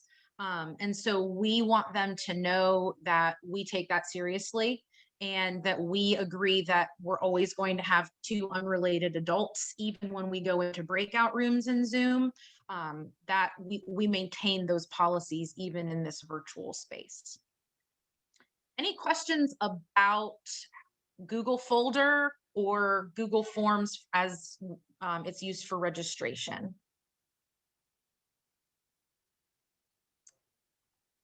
If not, I will move forward. Well, and I'll say, I have here what the different churches put together their own bags, but it's helpful. We shared a folder about what to put on to let people know this is the date and the activity that will coincide. And We also put together a book that we all could include, and then the practical matters in the bag. Like we had a craft that included a large cardboard piece and some Play-Doh and some cooking. And so the children always enjoy looking in the bags at the beginning. And also the families do know that we do record things that they can go and connect with, but we don't record the session itself since we don't want all the children's images to be used. And some churches also have drive-by pickup so that families can drive through and get the supplies. And at least for Home Moravian, we've done that in conjunction with the people we don't see at the drive-throughs delivering their bags to them. And let me jump in and say that we also have sent one supply pack by mail because we have a distant associate member who would like to participate.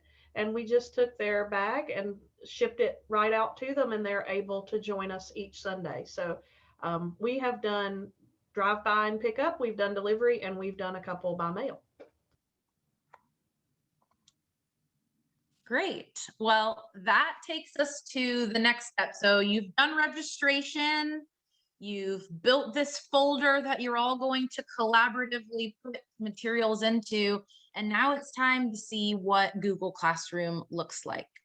So for this, I'm just going to go ahead and show you that if you don't think you already have Google Classroom, you have access to it if, again, you have a Gmail account. If you go up to this Google Apps and you pull this down, you'll see all the things that are part of the wonderful Google world.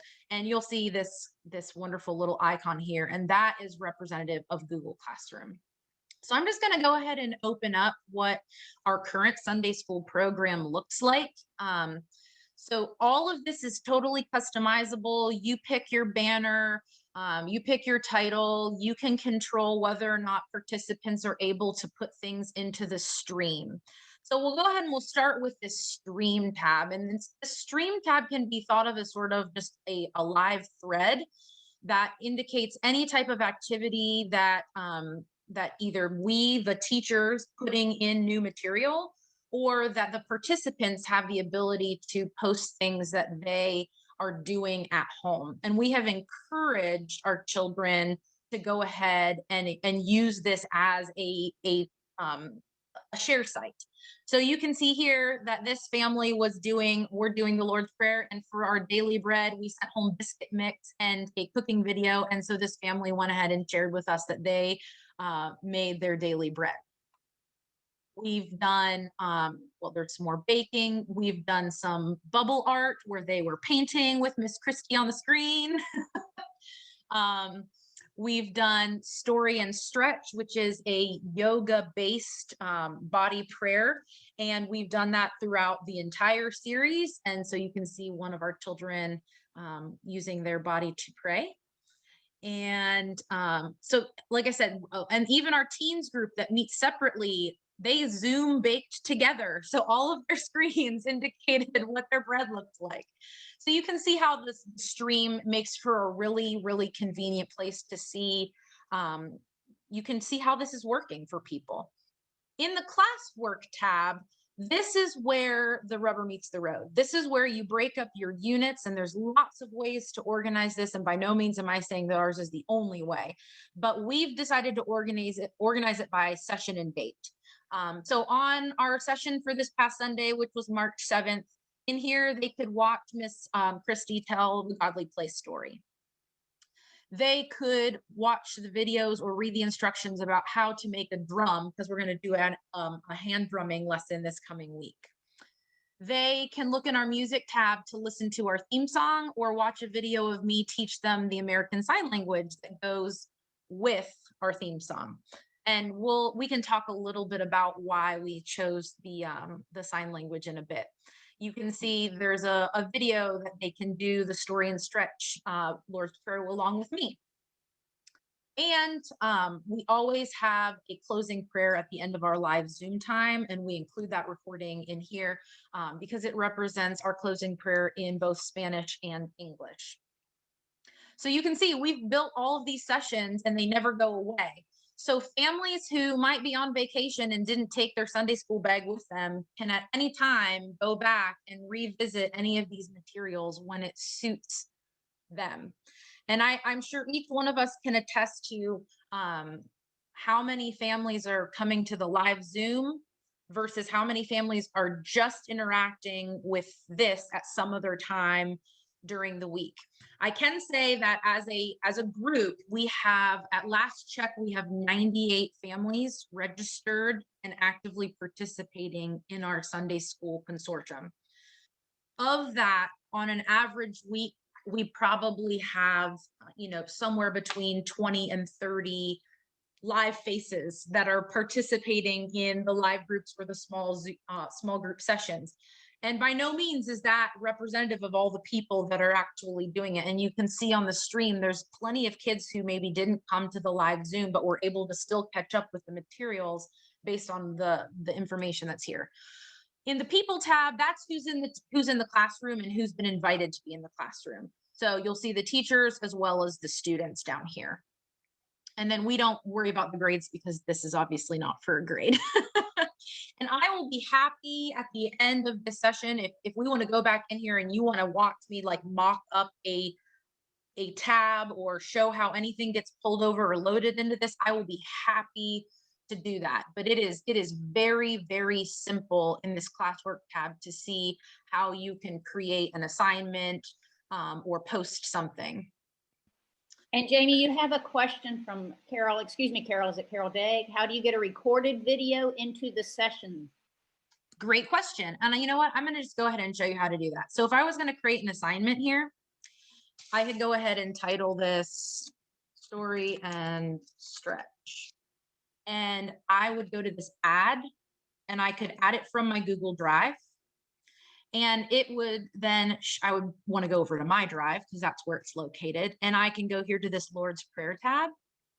And again, then all those dates show up. So if I want to pull up, whatever it is from whichever session, if there's a video there, this actually isn't the Story and Stretch, but that's the American Sign Language. So I'll just show how that would be inserted. Okay. And I could put my instructions here of this video will show you the ASL. And then I come over here, and this is not for points, so it's an ungraded assignment. And in the topic, I can choose which of those dates I want this assignment to appear. So let's say this one, I want this one to appear in February 28th. I can assign it, and it will automatically go to that date. Or I can schedule it. Scheduling it allows you to pre-build these sessions. So you can set it to release any date in the future, anytime you wish. So when I build this classroom, what I will typically do is I will build all of the sessions, but I will set the materials so that they won't release until Saturday night at 8 o'clock before they're used in the Sunday morning live session. And that way, the families can't get the stuff that we're not ready to release, but it also gives me a chance Saturday night or even Sunday morning before we have our live Zoom session to check to make sure everything released on time.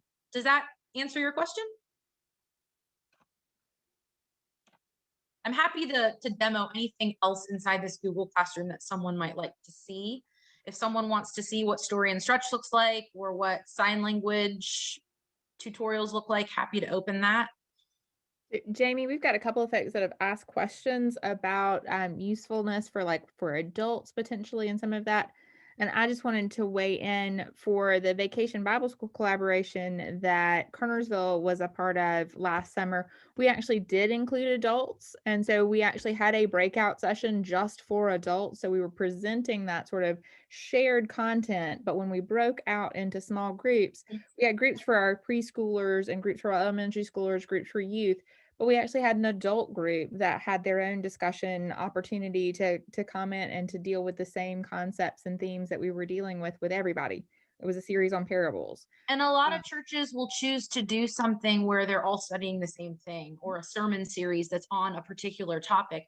And I could definitely see a usefulness of Google Classroom for that platform, because inside this classwork tab, instead of breaking it out maybe by date, you could also break it out by age group or by, by the topic. And inside of these assignments, you could go ahead and load a video if you wanted them to watch a video, or you could load a handout. We try to put our handouts up here in the general materials so that that print packet is really like one click away, and it's always at the top of the feed, if that makes sense. Same thing with the Zoom link. We have a recurring Zoom link, and we want families to know where that is all the time. And so another question is, how would this be with all volunteers? And I know that there are multiple ways to set this up, and it certainly does help to have somebody in charge of the tech piece of it. Yes. So I have sort of taken responsibility of being like the point person for the classroom.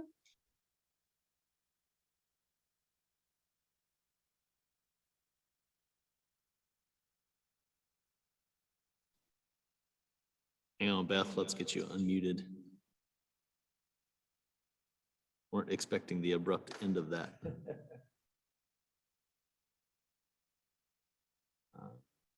Why can I not?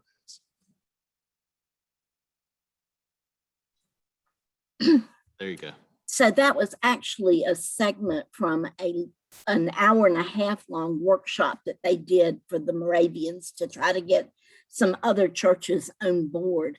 Like I said, they're willing to help anybody, even Presbyterians, because Christy and Margaret have some real allegiance to the Presbyterian Church. So if you have a desire to learn it, let me know. You have my contacts if you get into the resource center page, and you can always come to me.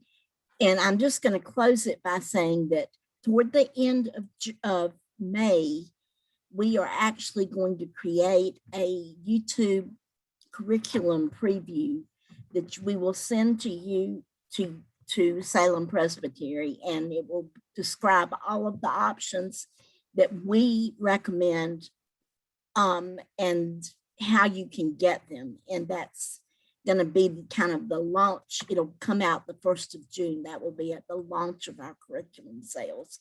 But you can always call and ask me at any point. And thank you today for letting me share that, because it's truly, I think, the way of the future for where we're going. Well, Beth, thank you so much for sharing that. It was good information, and for many of us, probably new information. So we appreciate that. We will move next to hear from our Peace and Justice Task Force, which is Reverend Jess Regal and Reverend Wes Pitts.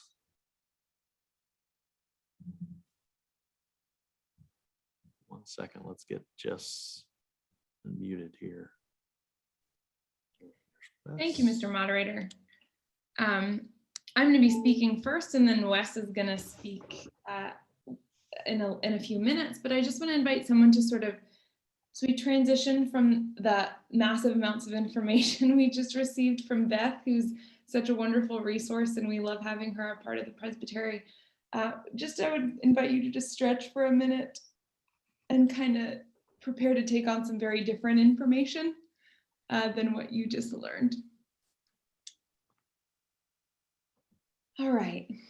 So grace and peace to you on behalf of the North Carolina Council of Churches, as well as the Peace and Justice Task Force of Salem Presbytery. I'm honored to serve as both the co-chair with Wes Pitts of the P&J Task Force, as well as your representative to the North Carolina Council of Churches. And so I wanted to open by sort of postulating on some of the work that the council is currently engaged with. I sit on the Racial Justice Task Force of the Council of Churches, and a very important part of the work that we've been doing has been not only getting the entire council and the entire board in the same place with regard to racial equity training, but in addition to that, we've really started to explore what that means with boots on, right? So it's great that we've done this training. It's great that we've done this learning. What does that mean for what we're going to do as an ecumenical organization in real time? And one of the things that the board has decided and the Racial Justice Task Force has decided is to really move forward in looking at gun violence prevention. If your hackles just went up at those words, that's okay. I want you to pay attention to that. And I want you to call me so we can talk about it, because I want as many people as possible to be engaged in this work. And I don't really care where you sit on the spectrum of guns about this, right? I want you engaged, I want you involved. According to the news just this morning, on average in 2021, we have had 10 mass shootings a week in the United States of America. A mass shooting is any event in which 4 or more people are shot. That's 194 people that have been shot in this country in 18 weeks, y'all. 7 of those mass shooting events have taken place in our state. This is a pandemic we are not talking about. And it doesn't have to do with hunting. And it doesn't have to do with putting animals down. And it doesn't have to do with any of those reasons that we celebrate having access to guns as tools in our country and in our community, right? It has to do with an abundance of misuse of firearms. And so the council is inviting people to partake in a virtual town hall. I've just included the link to that in the chat, about gun violence prevention and its impact specifically on faith and business communities. Because the council is really engaged in advocacy work, a lot of these things revolve around people at our state capitol in Raleigh. But if that's something you're interested in learning more about, I would invite you to participate in that. If you're interested in more work that the council is doing, I would also direct you to their website. They have a really wonderful weekly email that goes out that I also just included their website in the chat. That weekly email details many of the other webinars and events that they're offering. They just had an entire series of legislative seminars. They're having a really wonderful webinar this Friday on burnout, which I know no one is thinking about. So I'll just, move right on from there. But there's a variety of events and activities that are available to you, regardless of whether you identify as Presbyterian or Catholic or Baptist or non-denominational. This is an ecumenical organization dedicated to this work. And we're really, really lucky to be a part of the work that they're doing and to support them. So that concludes my report on the work of the North Carolina Council of Churches. I'm now going to shift and put on my Peace and Justice Task Force hat. I was really grateful to Felicia for the information that she shared, and Wes is going to follow up a little bit with some of the work the task force has been doing about that. But as Barbara noted in her sermon this morning, we are a Matthew 25 presbytery. And what that means is that we really deeply encourage at least 20% of our churches in the presbytery to identify as Matthew 25 churches. Right now, we only have 8% of our churches that have committed to doing the important and imperative work of working to dismantle structural racism, eradicate systemic poverty, and commit to congregational vitality. And so if you are not one of those 11 churches out of the 134 in our presbytery, we would invite you to come alongside us to examine that information and to think really critically about what your church is already doing or what they may do to really help to build those pillars as markers of our denomination. We need at least 16 more churches to meet that 20% minimum, and we hope that we'll get a lot more. So on that note, I'm going to hand it over to co-chair of the task force, Wesley Pitts. So Wes, take it away, my friend. Thanks, Jess. So I have a couple of things to share with the Presbytery, and you don't have this in your packet because it comes out regularly in the Salem Matters. But next week, we'll be having Jean Nickel giving a presentation along with the Matthew 25 on poverty and the church's role in eradicating systemic poverty. And so we encourage you to attend that, and hopefully we'll have it recorded and up on the website after the fact if that time isn't suitable. In June, we'll be having a presentation from Partners in Health and Wholeness about creating mental health ministries within your church. And so this is hitting at all three foci of Matthew 25. And the last thing that I will talk about is to encourage every church that is a member of Salem Presbytery to think seriously and critically about signing on a resolution from Care for Carolinas about expanding Medicaid access in North Carolina. This is something that my church has done, and only one other Presbyterian congregation in the state of North Carolina has done. This has hit home for me recently. My mother was diagnosed with stage 4 pancreatic cancer within the last 2 months. She does not have health insurance because she falls in the coverage gap. And so right now she is looking at end of life instead of any care because she can't afford the millions upon millions of dollars it costs to treat cancer in this country. So instead of focusing on finding a way to beat an illness, she's looking at how she can pay for a funeral, which is also something that is ridiculously expensive in this country. And so this is a faith issue. It doesn't matter what your politics are. The state doesn't want to talk about it because it is associated with a president with the wrong letter behind their name. And so if you have questions about what it means to be a faith leader signing on to this, please reach out to me. I am sitting on the Faith Advisory Council for Care for Carolinas as the Presbyterian. So reach out. Right now, there just aren't very many churches that have signed on to this, and this is above all a faith issue. If we proclaim faith in Christ who came to heal and to bring about wholeness among us. So think about it, take it to your sessions, you elder commissioners, pastors. If First Reidsville can do this, and we did it unanimously, your church can do this. So please consider it. I am putting a link where you can get information in the chat right now. And that's it. Thanks. Jess, Wes, thank you both for sharing your impassioned causes there through peace and justice and beyond. We appreciate y'all representing Salem Presbytery and bringing that good word back to us. So thank you both. Let's see, next on our docket is the Committee on Representation. So let us bring up Sam Perkins.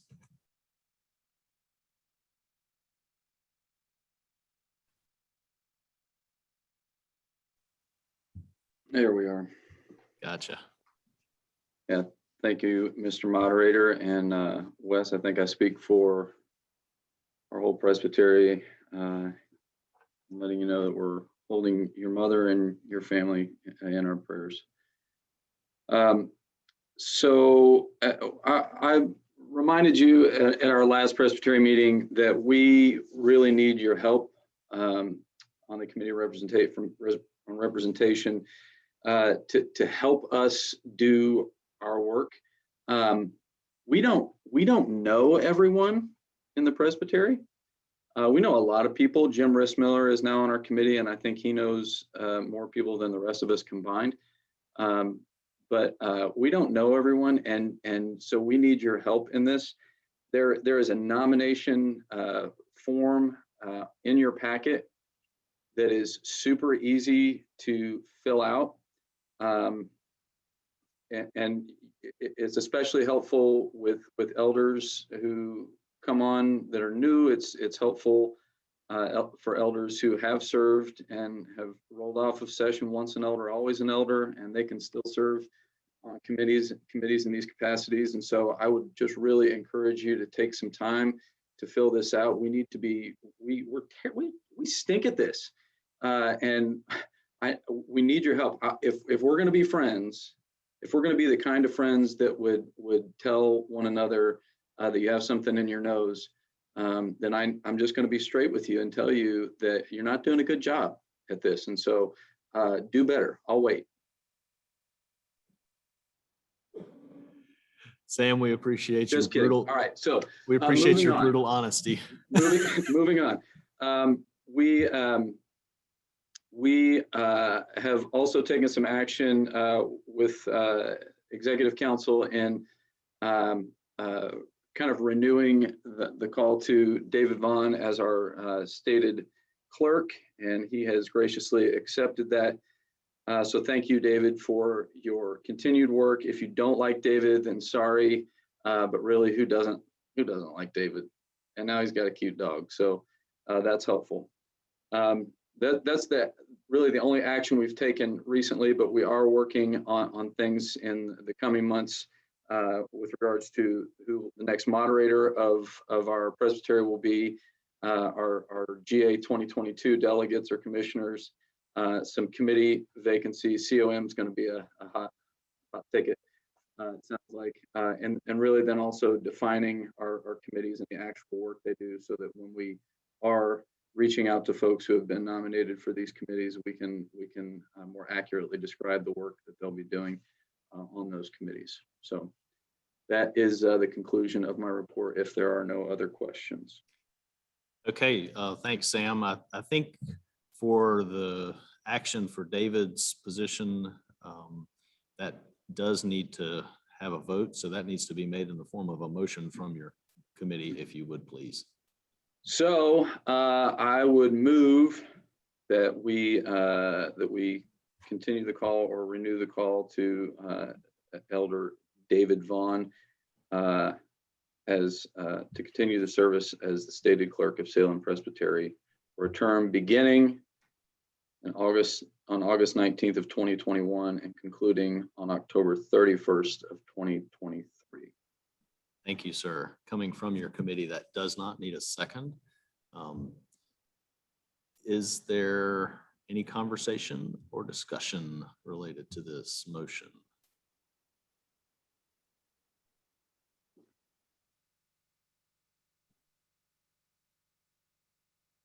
Seeing none, I presume you are ready to vote. If anyone objects to the motion for David Vaughn to continue as our stated clerk for the term August 19, 21 through October 31 of 23. If you would register those objections in the chat now, please.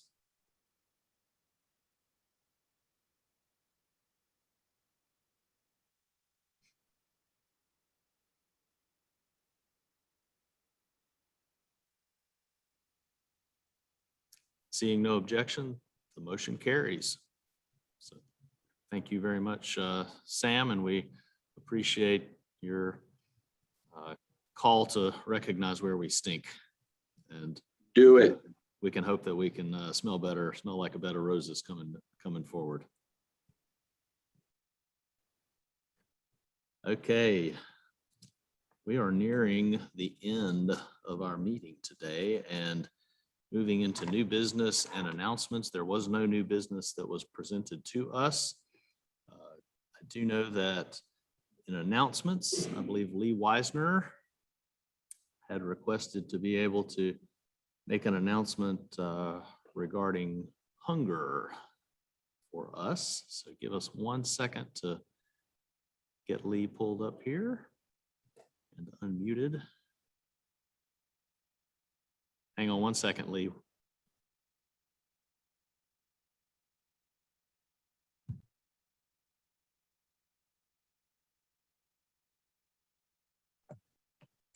All right, can you hear me? Gotcha. All right, well, grace and peace from your Salem Presbytery Hunger Committee.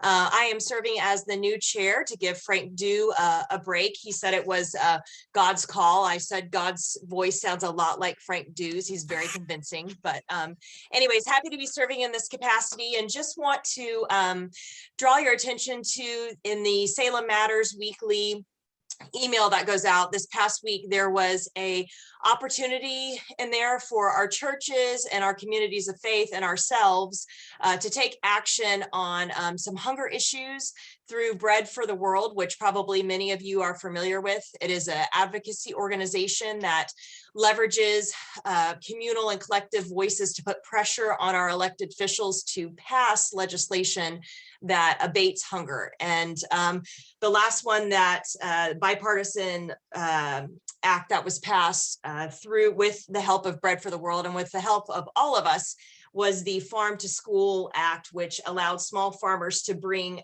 fresh food into public schools, which everybody on this call has probably either been through a public school or has children in a public school, and you know that ketchup should not count as a vegetable in your public school lunches. So, and so this allowed for that to happen. And in the Salem Matters, there is a link in there to a PDF that Rosa Saavedra, who is the regional director for Bread for the World, put together, that all you have to do is literally just fill out, and it'll populate your name, what district you're in, and it will send that PDF and that letter on to our elected officials to continue to work towards abating hunger. Especially, we all know, everybody on this call, I'm sure, knows that in this time of national crisis with the COVID-19 pandemic, that food banks and feeding ministries all across Salem Presbytery and the United States have been strapped for resources, been trying to respond to the increase in food insecurity in our local communities, as well as nationally and internationally. These advocacy efforts that Bread for the World makes that we can support actually do draw the attention of our elected officials and do hold their feet to the fire in terms of mobilizing resources to those who need it most. So I encourage you, if you can, to share this in your midweek emails, your church newsletters with your congregation. And I encourage you to go online and sign it. Once again, Rosa has made it so easy for us, and it takes 2 seconds to do. Also, while I'm on this call with you, I wanted to plead for your congregations to remember their Pennies for Hunger offerings. I know in this new virtual world that we're in, it has been a challenge for churches to meet in person, and a lot of us are out of the habit of passing those Pennies for Hunger baskets during our offering. So I encourage pastors and elders on this call to encourage your congregations to continue to give those Pennies for Hunger. I know what might be a penny or a nickel for us means the difference between going to bed with an empty belly for someone else, as well as the Pennies for Hunger monies that go internationally to serve our international partners in Kenya through Sister to Sister, as well as the Democratic Republic of the Congo, where we are abating malnutrition and stunted growth in adults through protein that is produced in chicken farms that has been spread all over the country through Pennies for the Hunger monies and through Salem Presbytery's churches and their generous giving. So I encourage you to go online, sign that Bread for the World advocacy, continue to do what you can in your local congregations to raise money and awareness for Pennies for Hunger, so we can continue to keep bellies full and children learning, and keep our international partners also fed and nourished. So thank you for your partnership, and thank you for your time. Thank you so much, Lee. We appreciate that report and for your encouragement along those lines. I know, let's see, our stated clerk has an announcement, so I'll ask David Vaughn to share what he has for us. Let me just remind you that if you join this meeting today by telephone, all we know is your telephone number. So how about sending me an email saying, David, I joined by telephone. Also, if there are more than one person with you at this meeting, let me know that as well. Sometimes husbands and wives sign in on one time, like Debbie and Glenn or the cells. Or so if you're there with somebody else, please let me know. Thank you. Thank you, David, for that reminder. That helps David with our attendance keeping. I think the last announcement is just a reminder that our next Presbyterian meeting is Saturday, August 14th, and that one will be, again, a virtual meeting via Zoom. So we do look forward to seeing each other then. And before I give our benediction for the day. I would also remind you to stick around if you would like a few minutes of fellowship after we have adjournment and benediction. John will break us out into small groups, and you will be able to greet one another and visit for a few minutes there. So now I would ask, is there a motion for us to adjourn? Kate was ready for that. Is there a second? And Kathy, thank you very much. Is there any discussion? Don't think we'll wait as long for that. If you have an objection to adjournment, please record that in the chat at this point.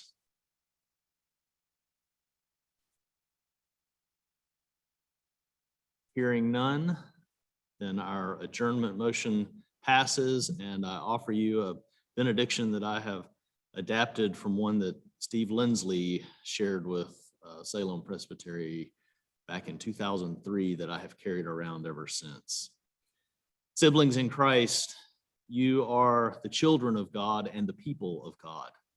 Go forth in God's grace and God's love, and as you do, live simply, love generously, speak truthfully, pray daily, and leave everything else to God. And may the grace, love, and mercy of our Lord and Savior Jesus Christ be with you all now and forever. Amen. Stick around for a second and John will zoom us to our smaller rooms if you desire.